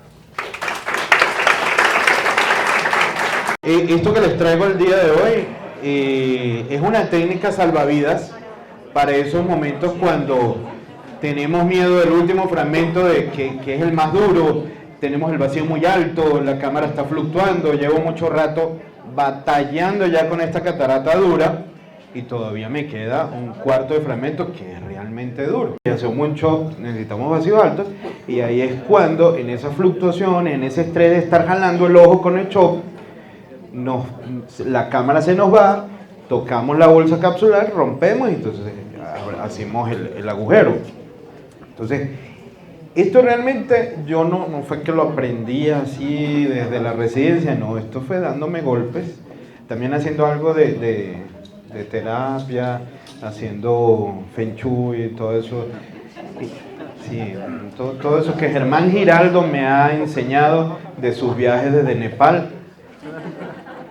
Él va una vez al año a Nepal ahí, semidesnudo en el frío, se pone así a meditar. Bueno, entonces que yo me di cuenta que uno en ese momento sufre mucho. Y si uno se detiene y dice, ok, ese es el último fragmento y por culpa de este tipo siempre rompo la cápsula. No, me voy a detener, voy a llenar la bolsa capsular con viscoelástico y voy a esconder este fragmento en el ángulo, inyecto el lente y después le sigo dando faco a esto, que por lo menos no se me vaya a romper la bolsa capsular. Ya el trasplante endotelial será otra cosa, pero eso ya en el college de córnea pronto aquí en Clufan también lo vamos a hablar. Entonces, este es el momento, lo puse en cámara lenta.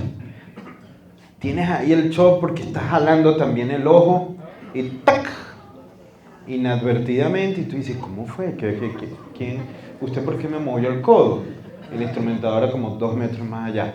Entonces nos pasa esto, y lo que les traigo el día de hoy y los tips que les voy a dar es para que ustedes de una manera segura puedan hacer esa técnica y ya dejen de sufrir.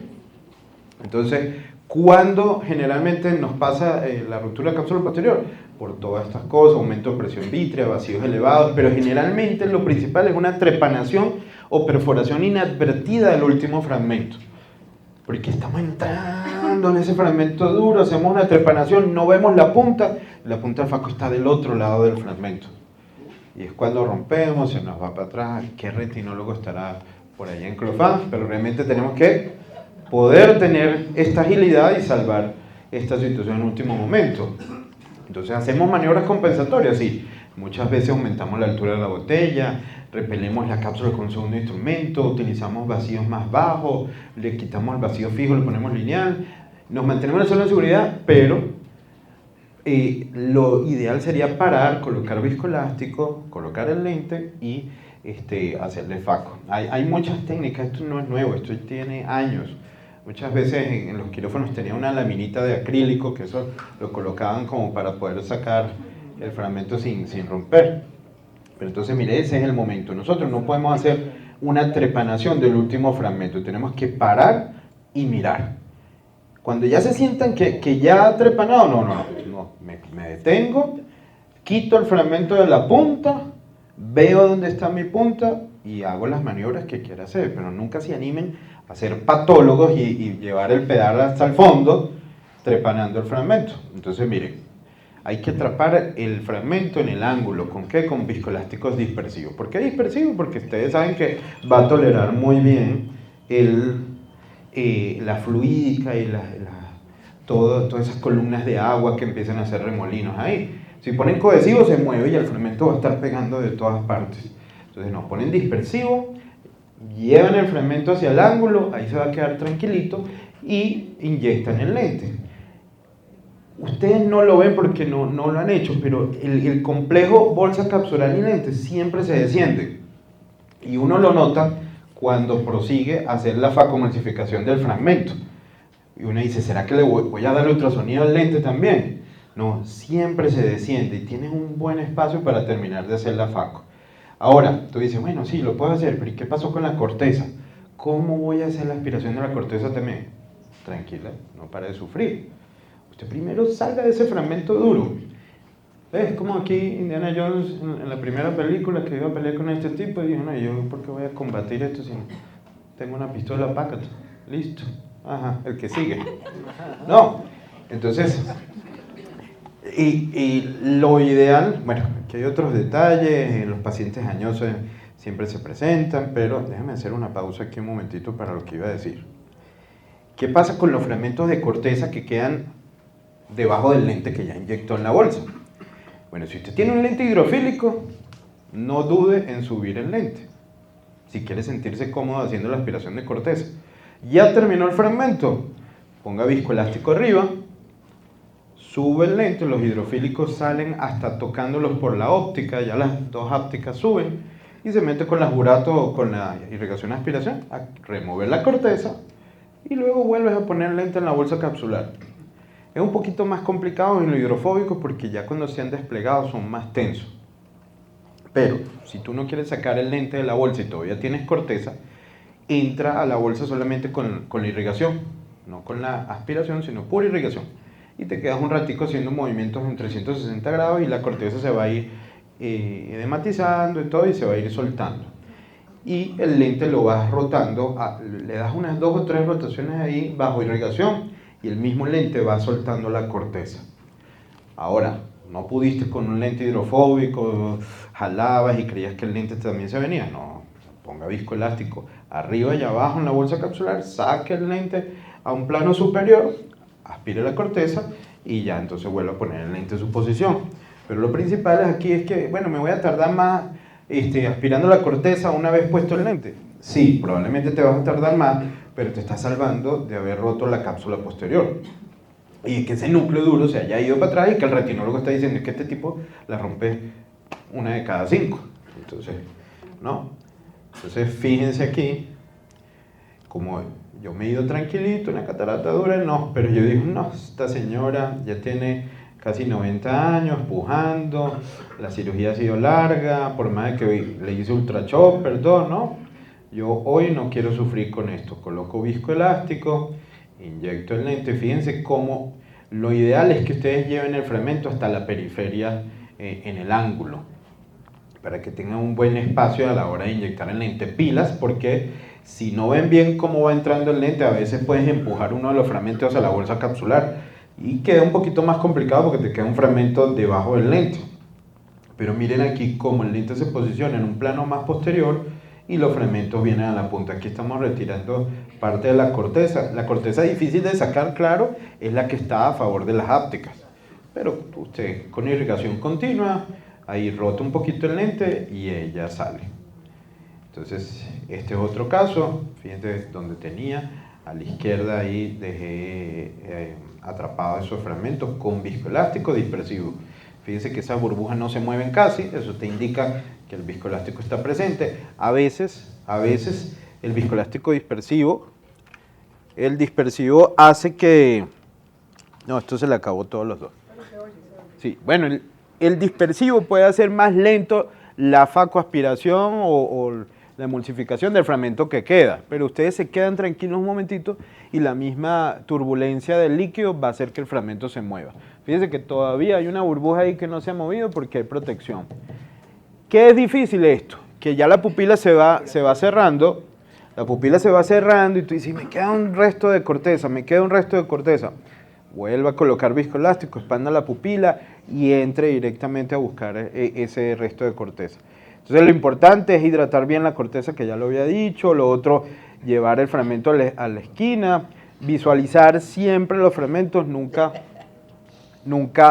trepanarlos, por favor. Lo principal de toda esta charla es no trepanar el último fragmento, siempre ver la punta de faco. Si tú estás viendo la punta de faco, estás seguro.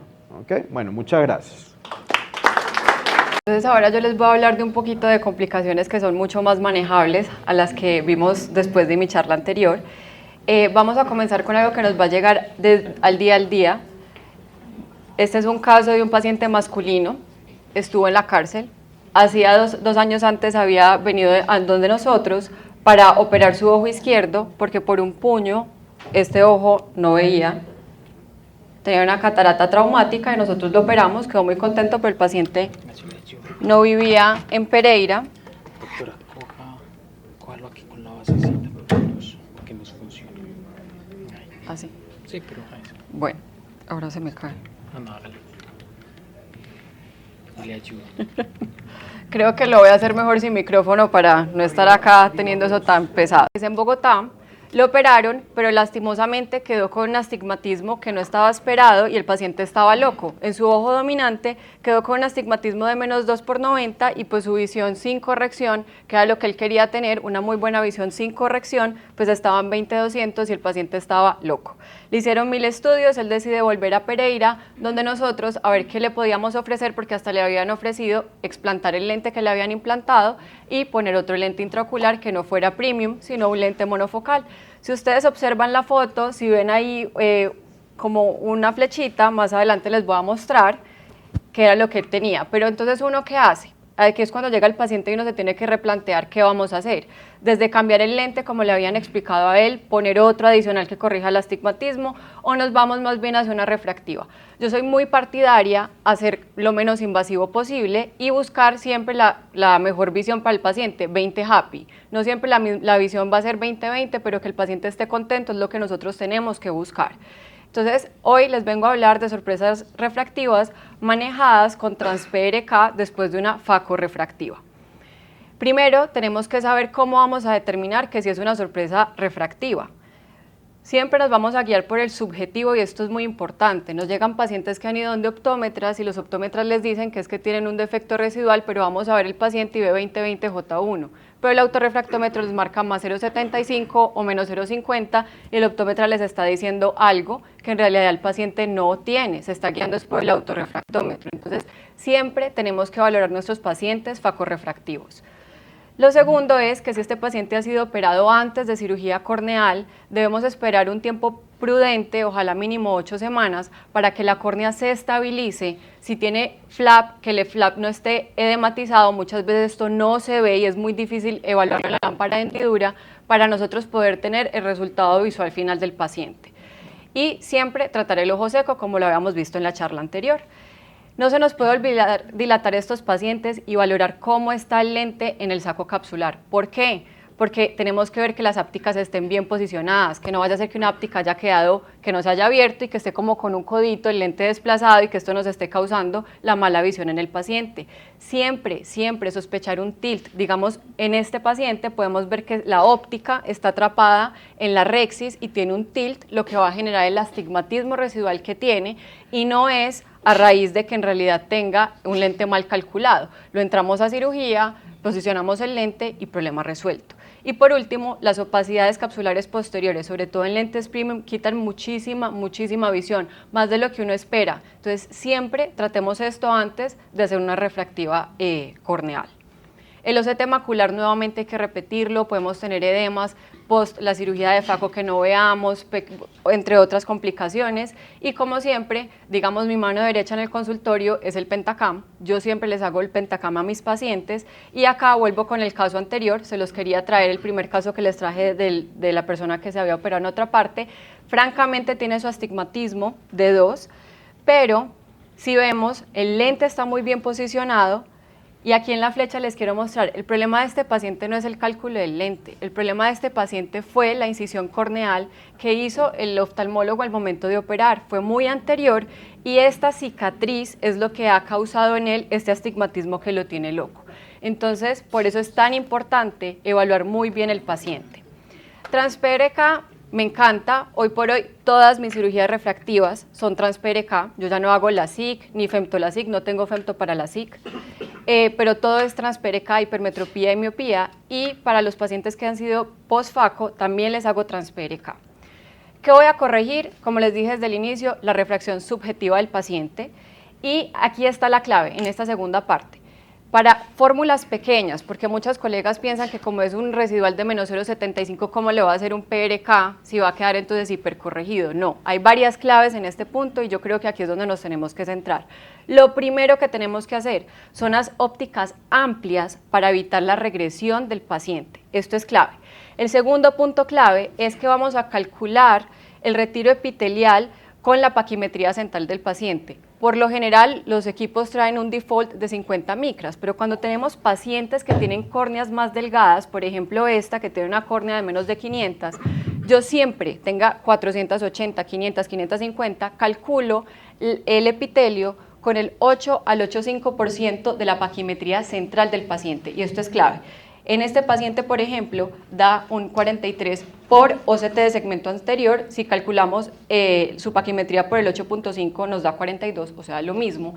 Pero si me voy con lo que el láser me trae, que es 50 micras, estoy ablacionando 7 micras de más. Eso, cuidado, porque es casi media dioptría en el resultado final del paciente, y por eso es que los pacientes de transpéreca suelen quedar hipercorregidos.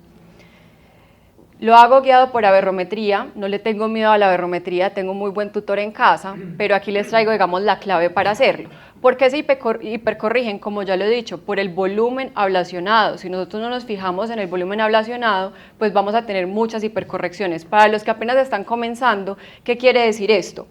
Si nosotros tenemos acá la pirámide, las 3 primeras son lo que el astigmatismo, la miopía y la hipermetropía, ¿listo? Y de ahí para abajo son todas las aberraciones. Si yo a este paciente lo llevo a cirugía y le corrijo todo su defecto con las aberraciones, vamos a ver que el volumen ablacionado va a ser de 80 micras, 79,31. Pero yo siempre hago este ejercicio, miro cuánto me va a ablacionar si solamente corrijo el defecto refractivo que tiene. Entonces, si yo le voy a corregir solamente el defecto refractivo, vemos que ese volumen ablacionado baja a 50 micras, ¿cierto? Entonces yo comienzo a jugar con las aberraciones y por experiencia, la aberración esférica, por lo general, es la aberración que más tejido ablaciona. ¿Listo? Y esto incrementa mucho más en pacientes que han sido operados de cirugía refractiva y que tienen ablaciones descentradas. Entonces, si yo le quito la ablación esférica, que es esta, me va a ablacionar 59 micras. Entonces, le corrijo todas las otras aberraciones, estoy haciendo lo que necesito, que es una ablación asimétrica para corregir lo que necesito en el paciente, pero no lo voy a hipercorregir. Ahora, pequeñas claves. Pacientes que tienen miopías o astigmatismos miópicos compuestos residuales, le corrijo el menor poder del subjetivo. ¿Eso qué quiere decir? Si el paciente yo lo evalúo y con un -1 y un -0,75 ve lo mismo, le voy a corregir el -0,75. Yo prefiero que ese paciente me quede en -0,25 a que me quede en más 0,50. ¿Listo? La progresión paquimétrica en las miopías debe ser ojalá de 6 micras y no de 10 como lo traen por default en los equipos de láser. Y la zona óptica amplia, mínimo de 6,5, ojalá de 6,7, más la zona de transición. Y la mitomicina C, que la utilizamos al 0,02%, la dejamos durante 30 segundos. En hipermetropía esto cambia un poco. En las hipermetropías vamos a corregir el valor total del subjetivo. ¿Listo? Si tiene un +1, corregimos el +1, no un +0,75. Y la progresión paquimétrica sí la dejamos de 10 micras y no de 6 como en las miopías. Y la zona óptica debe ser mucho más amplia para evitar regresiones. Debe ser de mínimo 6,7, ojalá de 7, con la zona de transición. La mitomicina C en estos pacientes sí es muy clave dejarla más segundos para evitar el haze, que es, digamos, lo que más le tememos a estos pacientes, y si yo la dejo casi los 45 segundos. Ahora, el manejo posoperatorio, porque a todos es un dolor de cabeza, las quejas del paciente, que el dolor, que me voy a morir, bueno, en fin. ¿Qué hacemos nosotros? Siempre aplico una gota de ciclopentolato al finalizar la cirugía. Una gota de alcaíne y seguido una gota de ciclopentolato para manejar un poquito ese dolor posoperatorio. El lente de contacto lo voy a dejar durante 5 días. Yo lo opero normalmente los viernes y el miércoles les estoy quitando el lente. Lágrima artificial sin preservantes y la uso refrigerada, porque el frío también nos va a ayudar mucho a controlar la inflamación y la sintomatología del paciente. ¿Cada cuánto? Si se la quiere aplicar cada 10 minutos, úsela cada 10 minutos. Por lo general se los dejo cada media hora mientras que estén despiertos. Toramicina con dexametasona hasta el retiro del lente 4 veces al día. Una vez le retiro el lente de contacto, ya les explico qué voy a hacer, pero esto es clave. Yo siempre les entrego a mis pacientes unas gotas preparadas con alcaíne diluido. ¿Qué hago yo? En un frasco de 1,5 ml de muestra comercial le pongo aproximadamente 12 gotas de alcaíne y les funciona muy bien. Los dejo que lo utilicen los primeros 2 días del posoperatorio, máximo 5 veces al día. Esto les funciona muy bien y cambia sobre todo el posoperatorio y la sensación que se lleva el paciente después de la cirugía. La fluorometalona, aquí está la clave, en pacientes miopes se la dejo 3 veces al día, mínimo por 45 días, pero en hipermétropes la fluorometalona la suelo disminuir entre 2 y en ocasiones 1 vez al día si veo que se están hipercorrigiendo. Cosas normales. El autorrefractómetro se va a enloquecer cuando retiramos el lente de contacto. Ojo, esa no es la refracción con la que va a quedar el paciente. Si quieren, disparen el autorrefractómetro para ver cómo va, pero pongan a ver el paciente. Simplemente gírenlo y le dicen, le acabo de quitar el lente de contacto, quiero ver cuánto está viendo, pero esta no es la visión con la que va a quedar. Usualmente un paciente miope, después de retiro el lente de contacto, a los 2 días ya está muy bien. El hipermétrope sí tarda aproximadamente unos 5 días, una semana más. Y pacientes que tengo post-facorrefractiva, que han sido operados de la SIC, que como les digo, cada vez es mayor el pool de estos pacientes que nos llegan. Si quedan con una sorpresa refractiva, yo no intento levantar el flap, porque no sé si ese flap fue un flap total, o no sé si va a ser fácil de levantar, porque a veces no es fácil saber si la bisagra fue nasal o si fue superior. Yo me quito ese dolor de cabeza, le hago trans-PRK y pueden tener un edema de ese flap residual hasta por 12 semanas. Eso todo hay que advertírselo al paciente, pero por lo general tenemos muy buenos resultados. Les vuelvo a traer el caso inicial.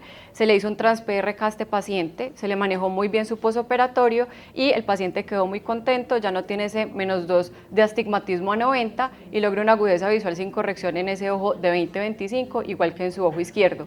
Acá no se ve, pero aparte de mejorar el astigmatismo, también mejoramos sus aberraciones corneales y nos quitamos ese dolor de cabeza. Muchas gracias. Vamos a completar un poco la charla como comenzó. Vamos a ver qué tenemos para hacer. Bueno, primero quiero recordarles que hace algunos años existe una semana sobre la concientización del uso adecuado de antimicrobianos, ¿sí? Se celebra, primero empezó siendo un día y cada vez es más.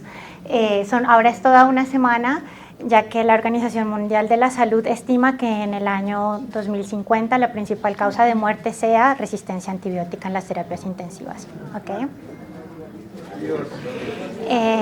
Además, hay un equipo de infectólogos científicos que están tratando de descubrir antibióticos nuevos para el grupo escape, ¿sí? Que son enterococos, Klebsiella pneumoniae, Acinetobacter baumannii, Pseudomonas, que la tenemos nosotros como una de las principales causas de visceración en el ojo, Pseudomonas aeruginosa, y enterococos, ¿sí? Entonces hay un equipo de científicos únicamente tratando de inventar nuevos antibióticos.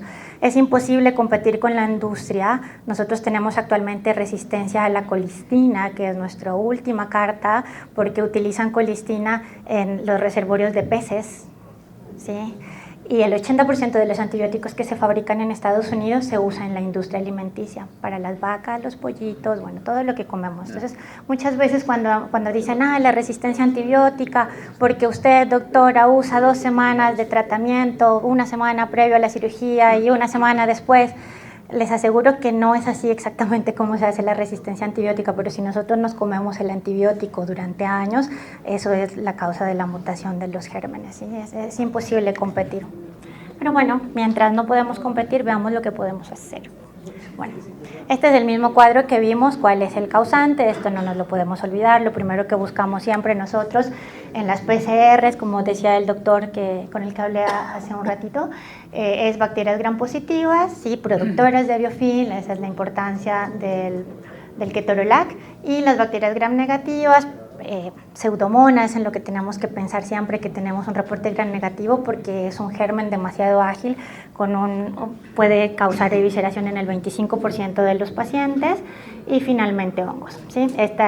Cuando nosotros no actuamos rápido, el porcentaje de evisceración en los pacientes infectados por Pseudomonas es del 25%. ¿Sí? Esto estamos hablando de endoftalmitis traumáticas, no sea traumáticas o las de la cirugía de catarata o por trauma. Pero cuando hacemos las cosas bien podemos tener agudezas visuales como esta, entonces la idea es que nosotros actuemos rápido. Y aparte de actuar rápido, nosotros tenemos que saber qué es lo que tenemos que hacer, qué podemos hacer para el medio en el que estamos. No es lo mismo la tasa de resistencia que tenemos aquí en Colombia, a la Argentina, a la norteamericana, es diferente. Y eso es lo que después de esta charla quiero que se lleven una idea, tenemos que ser amigos de los laboratorios, explicarles qué necesitamos que nos reporten y hacer un equipo de trabajo, porque esto lo combatimos entre todos, ¿sí?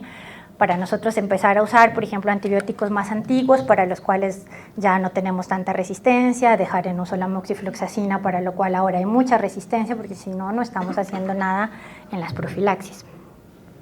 Bueno, este es para que vean, actualmente se usa mucho moxifloxacina intracameral. El primer estudio que se hizo en la India tenía 500 casos, van 6 millones de casos ahora. Más o menos ellos lo que reportan es que son asépticos, ¿no? En la cirugía tienen un caso reportado en 6,000, ¿no? Es una moxifloxacina que se utiliza de forma, se fabrica dentro del mismo hospital. Yo no confío mucho en el trabajo porque ellos no reportan que ellos son los fabricantes y dicen no tenemos intereses comerciales, ¿no? Entonces ya cuando te arrancan mintiendo es difícil, pero por ejemplo ahora Bartolomé me mostró unas tasas bajísimas de endoftalmitis y no usan esta moxifloxacina india, ¿no? Entonces puede que funcione, ya habíamos dicho que es concentración dependiente, entonces es la razón por la que sí funciona. Lo que no, hay muchos reportes, ¿no? Este es el último, que es el que ya tiene los 6 millones de casos de pacientes operados, que empezaron siendo 500, pero lo que quiero que recuerden es que no está aprobada por la FDA por la tablita de la charla anterior que tiene sorbitol. Bueno, todo esto puede ser tóxico para el endotelio. En lo que llevamos hasta ahora no hay reportes sobre eso, pero yo quiero que se lleven una idea que aparte que sí está comprobado que produce TAS, ¿sí? Por todos los otros componentes, no tiene VAC, pero tiene los otros. Nosotros nos demoramos 20 años para descubrir que la vancomicina era tóxica para la retina. Bien, entonces ahora no sabemos si nos está pasando lo mismo. Nosotros podemos, en esta época no existían los lentes multifocales, aunque, bueno, no, en el 2017 se prohibió este uso transonular e intravitro como profilaxis, ¿sí? Doctora, cuando tiene la endoftalmitis, vancomicina, ¿sí? Pero estamos hablando de profilaxis. En el 2017 se prohibió el uso de la profilaxis con vancomicina porque reportaron estas reacciones de hipersensibilidad tipo 3 que son iguales a las de la púrpura de Henoch-Lane, si se acuerdan, es una oclusión vascular, un paciente con un lente multifocal, rango extendido, todo eso maravilloso que hemos aprendido hoy, pero con agudezas visuales nulas, ¿no? Entonces no está indicado en ninguna de sus formas.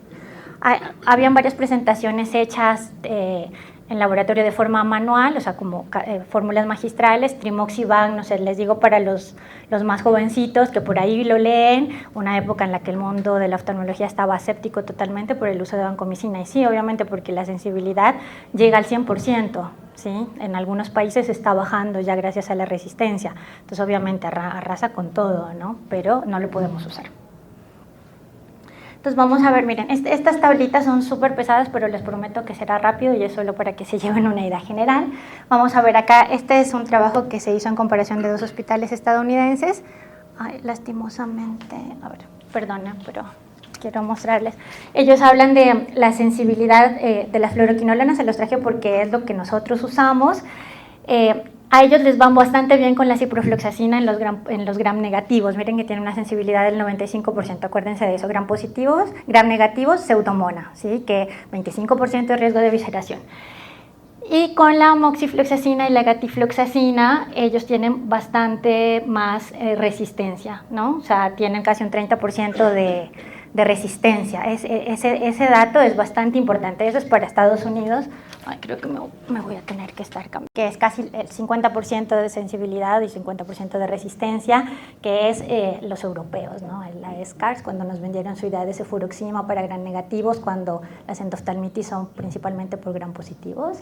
Bueno, farmacodinámicamente no funciona y para los norteamericanos tampoco funciona respecto a resistencia, ¿no?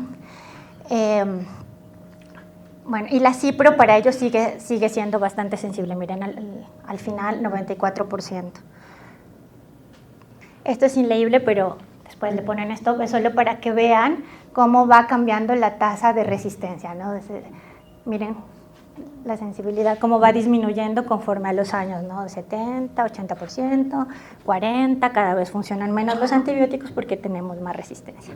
Y este es un estudio que acata a la parte de Colombia, este se hizo en Florida Blanca, Santander. Entonces miren que la tasa para ellos que estudiaron de resistencia y sensibilidad es bien diferente. Miren que a los americanos tenían tobramicina con unos porcentajes de sensibilidad de 70, acá solo el 20. no funciona porque es lo que usamos para las conjuntivitis virales, ¿no? El paciente se va con Tobradexa o se va enojado, ¿no? Esa es la resistencia. Miren la cipro, que es tan importante para los americanos, para la pseudomona, porque para ellos es sensible en gram negativos. La cipro acá en gram negativos, miren la sensibilidad, la mitad, casi 50%. Porque, o si no es Tobradexa, es ciprodexa, ¿no? Se va enojado y no nos quedamos tranquilos. Y ahora vamos a las que nos acata, que son la profilaxis para endoftalmitis, moxifloxacina y gatifloxacina. En general, para todas las bacterias, tenemos mejor sensibilidad de moxifloxacina que los americanos. Ellos tienen un porcentaje de resistencia del 30%, nosotros del 20%, 10% menos, ¿sí? Podría funcionar. En bacterias gram positivas, que son las que nos acatan a nosotros, tenemos un 90%, mucho mejor que la de ellos. Por esa razón ellos muchas veces no usan moxi, prefieren usar gatifloxacina. Y la gati tópica, acuérdense que tiene BAC, y el BAC diluye biofilm, y también es antimicótico el BAC. Entonces cuando dicen, ay, no tiene BAC, ¿quieres hacer profilaxis? Pues ponle BAC, te va mejor. Y bueno, ya empiezan a reportar tasas de resistencia al imipenem, ¿no? Que es bastante grave. Miren esta tasa de sensibilidad de Van Gogh. Quiero que se lleven una idea que no cada que leamos un paper nos tenemos que guiar por ahí, porque depende de la población, de lo que la población coma, ¿sí? Este es para que vean cómo los estafilometicilinos resistentes han ido aumentando en porcentaje su resistencia, ¿sí? 18%, 23%, 44%, 55%, cada vez más resistencia. Y recordarles, ya con esto creo que me quedan pocas diapositivas, que cuando ya tengamos la endoftalmitis, aquí ya no estamos hablando de profilaxis, de todas esas tablas aburridas, que cuando tengamos la endoftalmitis como tal, volvemos a la tablita y aquí tenemos, la vimos en la otra diapositiva, Vancomycin, hacer la dilución, si estamos sospechando en gram negativo pseudomona, la segunda dosis ya no es Vancomycin sino vancomicacina, y cuando sospechamos en hongo, cuando ya lo vitrectomizamos, hicimos 2 veces intravítreas para bacterias, sospechamos en hongo, ¿sí? Y ahí usamos voriconazol y anfotericina. Recordarles otra vez que las dosis de intravítreo son distintas según el paciente tenga vítreo, esté vitrectomizado, parcialmente vitrectomizado o tenga aceite. Y ya lo vimos otra vez, es igual, fondo de ojos no visible, vitrectomía directamente más intravítreas. Las intravítreas, llévense la idea que son un tratamiento coadyuvante, ¿sí? O sea, el gold estándar del tratamiento para la endoftalmitis es la vitrectomía. Acordarnos que existen los orales también, moxifloxacina, levofloxacina, ciprofloxacina, 80% biodisponibilidad. Cuando nosotros tenemos confirmación de la PCR para hongos, obviamente ese paciente debe quedar con tratamiento fluconazol, voriconazol, lo que tenemos, 85% biodisponibilidad también, y queda bastantes días, ¿no? Acuérdense que los antimicóticos son micostáticos, no son como los antibióticos bactericidas, ¿sí? Entonces el paciente tiene que usar, si es, les traigo el caso de las queratitis fúngicas, 35 días de tratamiento mínimo, ¿sí? Acá estamos hablando de meses, 90 días, 60 días de oral. Lo que su hígado y su riñón responde, porque todo el mundo pide perfil hepático, pero tienen 10% de excreción renal, acuérdense de eso, ¿no? Y gracias por su atención.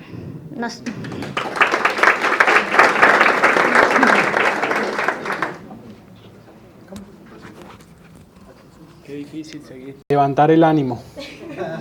Yo debería hacer. Entonces, la idea era hablar sobre estos tipos de lentes que llegan al mercado, son los de rango extendido. Yo utilizo diferentes marcas comerciales, es difícil. Hay una frase ahí durante la charla que es la primera frase que me dieron a mí cuando yo fui a operar mi primer paciente. Mi primer paciente de lente premium fue mi papá. Entonces yo preguntaba, bueno, pero ¿qué me aconseja? Y me tiraron una frase que me dejó marcado, ya la van a ver en la mitad de la charla. El lente que vengo a presentarles es el lente Vivity, todos lo conocen, el área de transición, 2.2 milímetros centrales, eso ya todos lo conocemos cómo funciona. Mi idea es mostrarles no solamente lo que dice la casa comercial, sino nuestra experiencia en la Clínica Oftalmológica del Caribe.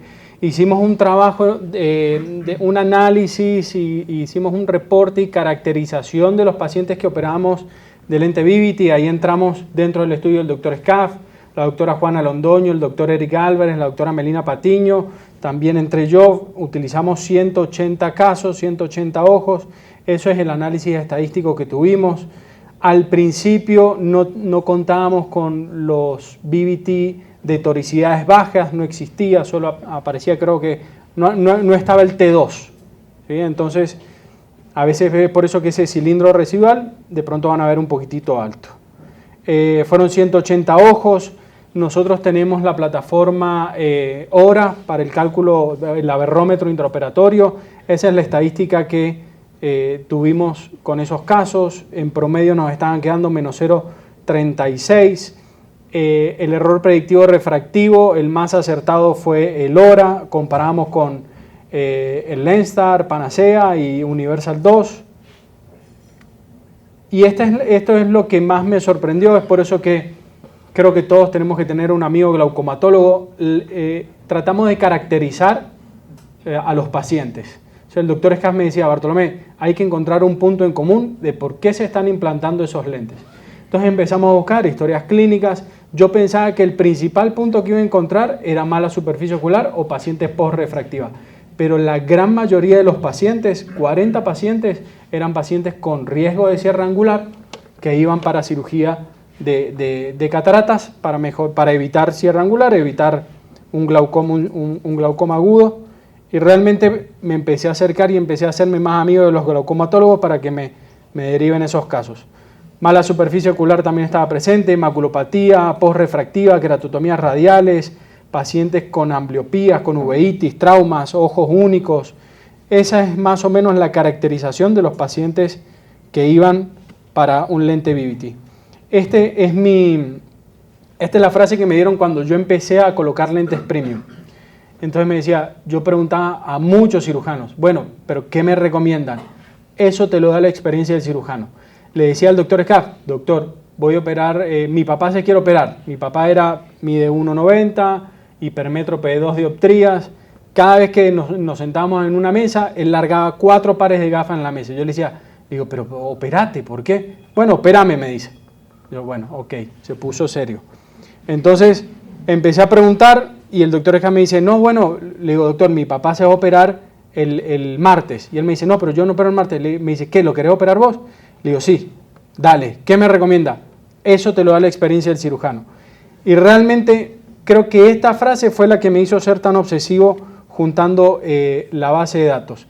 Estos son todos los lentes, los diferentes lentes que yo vengo implantando en la clínica, son muchísimos. Hoy en día hemos reducido solamente creo que a 10 o 15 marcas porque hemos ido deshaciéndonos de lentes que realmente no nos daban el target refractivo que buscábamos. En un principio yo arranqué con el 0,6% de mis pacientes eran de lente premium. Hoy en día sigue siendo bajito, lo que pasa es que soy cirujano de alto volumen, pero ya estoy superando el 5%.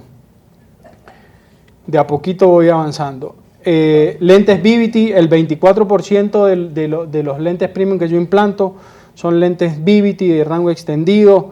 La gran mayoría son tóricos. Nosotros sí, yo considero, y algo que me preguntan mucho los fellows u otros cirujanos es a partir de cuánto colocas tórico. Y una frase que me enseñaron es todo cilindro debe ser corregido. Ya lo explicó la doctora Sara cómo corregirlo, con refractiva, con incisiones, con tóricos, ¿sí? Pero todo paciente con cualquier tipo de astigmatismo debe ser corregido, ¿sí? Es por eso que el astigmatismo inducido y todas las herramientas que tenemos para evitar eso. Y esta fue la estadística actualizada hasta hace poquito. Muchos pacientes faltan porque todavía no tienen el control del mes. 78 casos, fíjense el target refractivo, siempre buscando un poquitito de miopía con ese equivalente esférico, el cilindro bajito porque ya teníamos accesible el T2 y realmente las visiones, muy buenas visiones. Yo aconsejo a todo cirujano faco refractivo debe hacer su análisis estadístico porque eso es lo que a mí me ayuda a vender lentes también, ¿sí? Hoy en día llevo 107 lentes Vivity, Esto es el equivalente esférico que les mostraba. Las toricidades estaban un poquito altas al principio porque no teníamos para corregir esos T2. Entonces yo al paciente realmente sí, uno le explica al paciente, pero yo sí le muestro las gráficas y yo les digo, mire, en mis manos, y eso lo aprendí realmente del doctor Ernesto Otero, en mis manos el 83% de los pacientes queda con esa visión de lejos. Visión intermedia, el 85.5% de los pacientes va a leer esta letra. Y yo le muestro al paciente, le muestro la cartilla de lectura y le digo, esas son las letras que el 85% de mis pacientes lee. Y visión cercana, el 29.4% de los pacientes tiene esa visión. ¿Por qué? Porque ya vieron el target de equivalente esférico.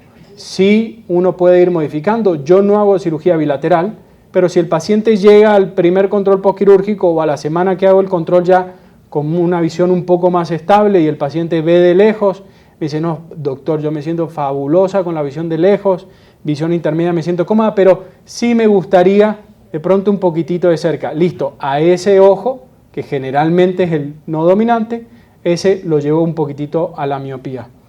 Pero la idea de hacer este tipo de gráficas, yo las comencé a hacer desde el principio, era mostrar realmente cómo funciona el lente. A medida que fuimos avanzando con tecnología, hicimos una asociación con Joaquín Fernández y Manuel Rodríguez con su plataforma de QVision, el Multifocal ILA. Este es un análisis de lentes premium. Entonces empecé a volcar todos los pacientes que operamos de lente premium, vamos y le hacemos curvas de desenfoque. La idea era mostrar realmente cómo funciona el lente intraocular. Ya tenemos la estadística para que vamos a presentar en FacoCaribe. Son 20 ojos de Panoptix, 20 ojos de Vivity, 20 ojos de Luxmar, 20 ojos de Clarion, 20 ojos de Eyhance, todos con curvas de desenfoque, poder mostrar realmente cómo funciona en nuestras manos, en la Clínica Oftalmológica del Caribe, cómo funcionan los diferentes lentes intraoculares. Esto es algo que me pareció gracioso, encontré por internet, es como la rutina diaria, porque Jorge me decía, tenés que explicar a qué pacientes vos le ponés ese lente. Realmente yo siempre le dije a algo, yo soy malo vendiendo, ¿sí? Es por eso que me lleno de gráficas para justificar al paciente que tiene que hacer una inversión.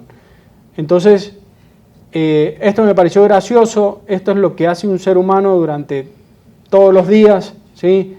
Sale a caminar, pasea a su perro, trabaja, ducha, comida, etc. Esta es la rutina diaria de cada uno. Fíjense que realmente las tareas que necesitan visión cercana no son tantas. Hoy en día, ¿sí? Hoy en día casi todo lo que es digital, iPad, computador, mucho es visión intermedia, ¿sí?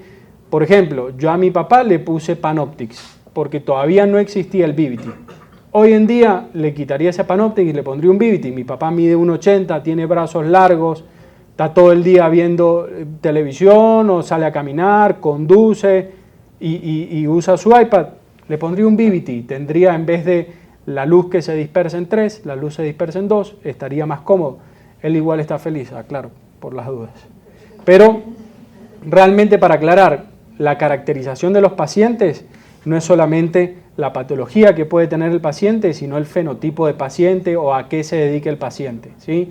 Realmente pongan en una balanza y hablen con el paciente a qué se dedica, cuál es el hobby, ¿sí? Y explíquenle y muéstrenle los números de cómo podría quedar su visión de lejos, intermedia y cerca, ¿sí? Hoy en día los laboratorios nos ayudan mucho en explicarle al paciente, sí, esta es una plataforma que me parece espectacular, es la plataforma de Alcon que les explica con un simulador cómo el paciente va a ver, ¿sí? Entonces ustedes les ponen de un lado cómo ve con su catarata, hasta le pueden graduar la cantidad de astigmatismo que tiene el paciente, ¿sí? Eso ustedes ya lo saben por los estudios prequirúrgicos que tiene. Le ponen de un lado si paciente con cataratas o paciente sin cataratas, y del otro lado le ponen cómo va a ver con su lente intraocular, ¿sí? Es decir, yo me junto de muchas herramientas para justificar la inversión del paciente, ¿sí? Entonces tienen que tratar de llevarlo a la vida del paciente. Si al paciente le gusta tejer, explíquenle cómo va a tejer después de operado. Si al paciente le gusta jugar al golf, explíquenle cómo se va a sentir después él jugando golf. Me acuerdo, yo operé a un tío de mi mujer y ese paciente es odontólogo. Los odontólogos son difíciles, ¿sí? Porque trabajan a diferentes distancias, a veces trabajan cerca a la boca, otras veces trabajan intermedia. Realmente opté por ponerle un monofocal tórico, ¿sí? Porque realmente no me la quería jugar. Y lo que decían recién de las refracciones postquirúrgicas, él cada vez que va a la consulta primero hace una optometría y el optómetra le dijo que tiene 0,25 de cilindro. Apenas pisa la puerta me dice: Bartolomé, me siento súper, pero me acaban de decir que tengo 0,25 de astigmatismo. Le digo: ¿pero vos cómo te sentís? Yo me siento bárbaro. ¿Usás gafas? No. Solo en el consultorio, como me dijiste, esas para trabajar a la distancia que trabajo, pero me acaban de decir que tengo 0,25. Le digo: ve, ¿y para el golf cómo te sentís? Perfecto. De hecho, yo me acuerdo que lo hice llevar una bolita de golf al consultorio para que la ponga en el piso y vea cómo realmente ve la bolita de golf. Pero tienen que explicarle al paciente con conceptos claros y con la rutina que tiene el paciente, ¿sí? Entonces, hoy en día los pacientes son muy exigentes, todos conducen, todos trabajan en computador, ¿sí? Realmente pónganse a pensar qué tanto usan la visión cercana y se van a dar cuenta que no es tan útil. No quiero caer en obvio, pero realmente uno usa mucho visión lejana y visión intermedia. ¿Cómo nosotros, o sea, a qué pacientes nosotros le colocamos este tipo de lentes de rango extendido? Pacientes que de pronto no son candidatos para lentes trifocales, como por ejemplo lentes Panoptix, pacientes súper exigentes que realmente quieren su visión cercana, pacientes de estatura baja, brazos cortitos, que realmente si no le das visión cercana de pronto se sienten incómodos, ¿sí? O pacientes con, como les dije, glaucomas, pacientes con mala superficie ocular, posrefractiva, pupilas mesópicas o fotópicas grandes, ¿sí? Pacientes con personalidades difíciles que no son candidatos para lentes trifocales. Un lente de rango extendido como es el lente Vivity es una excelente opción, ¿sí? Me tomo el atrevimiento, Jorge, de invitarlos a FacoCaribe 6, 7, 8 y 9 de marzo. El día 6 tenemos el curso Aprendiendo con Expertos. Ese es un curso teórico práctico que va a estar súper bueno. Vamos a estar con Jorge, con Neto Rosatelli, Valvecchia, muchos cirujanos expertos operando en vivo, ¿sí? Y en Wet Lab el 6. Y después 7, 8 y 9 sigue el congreso. Muchas gracias.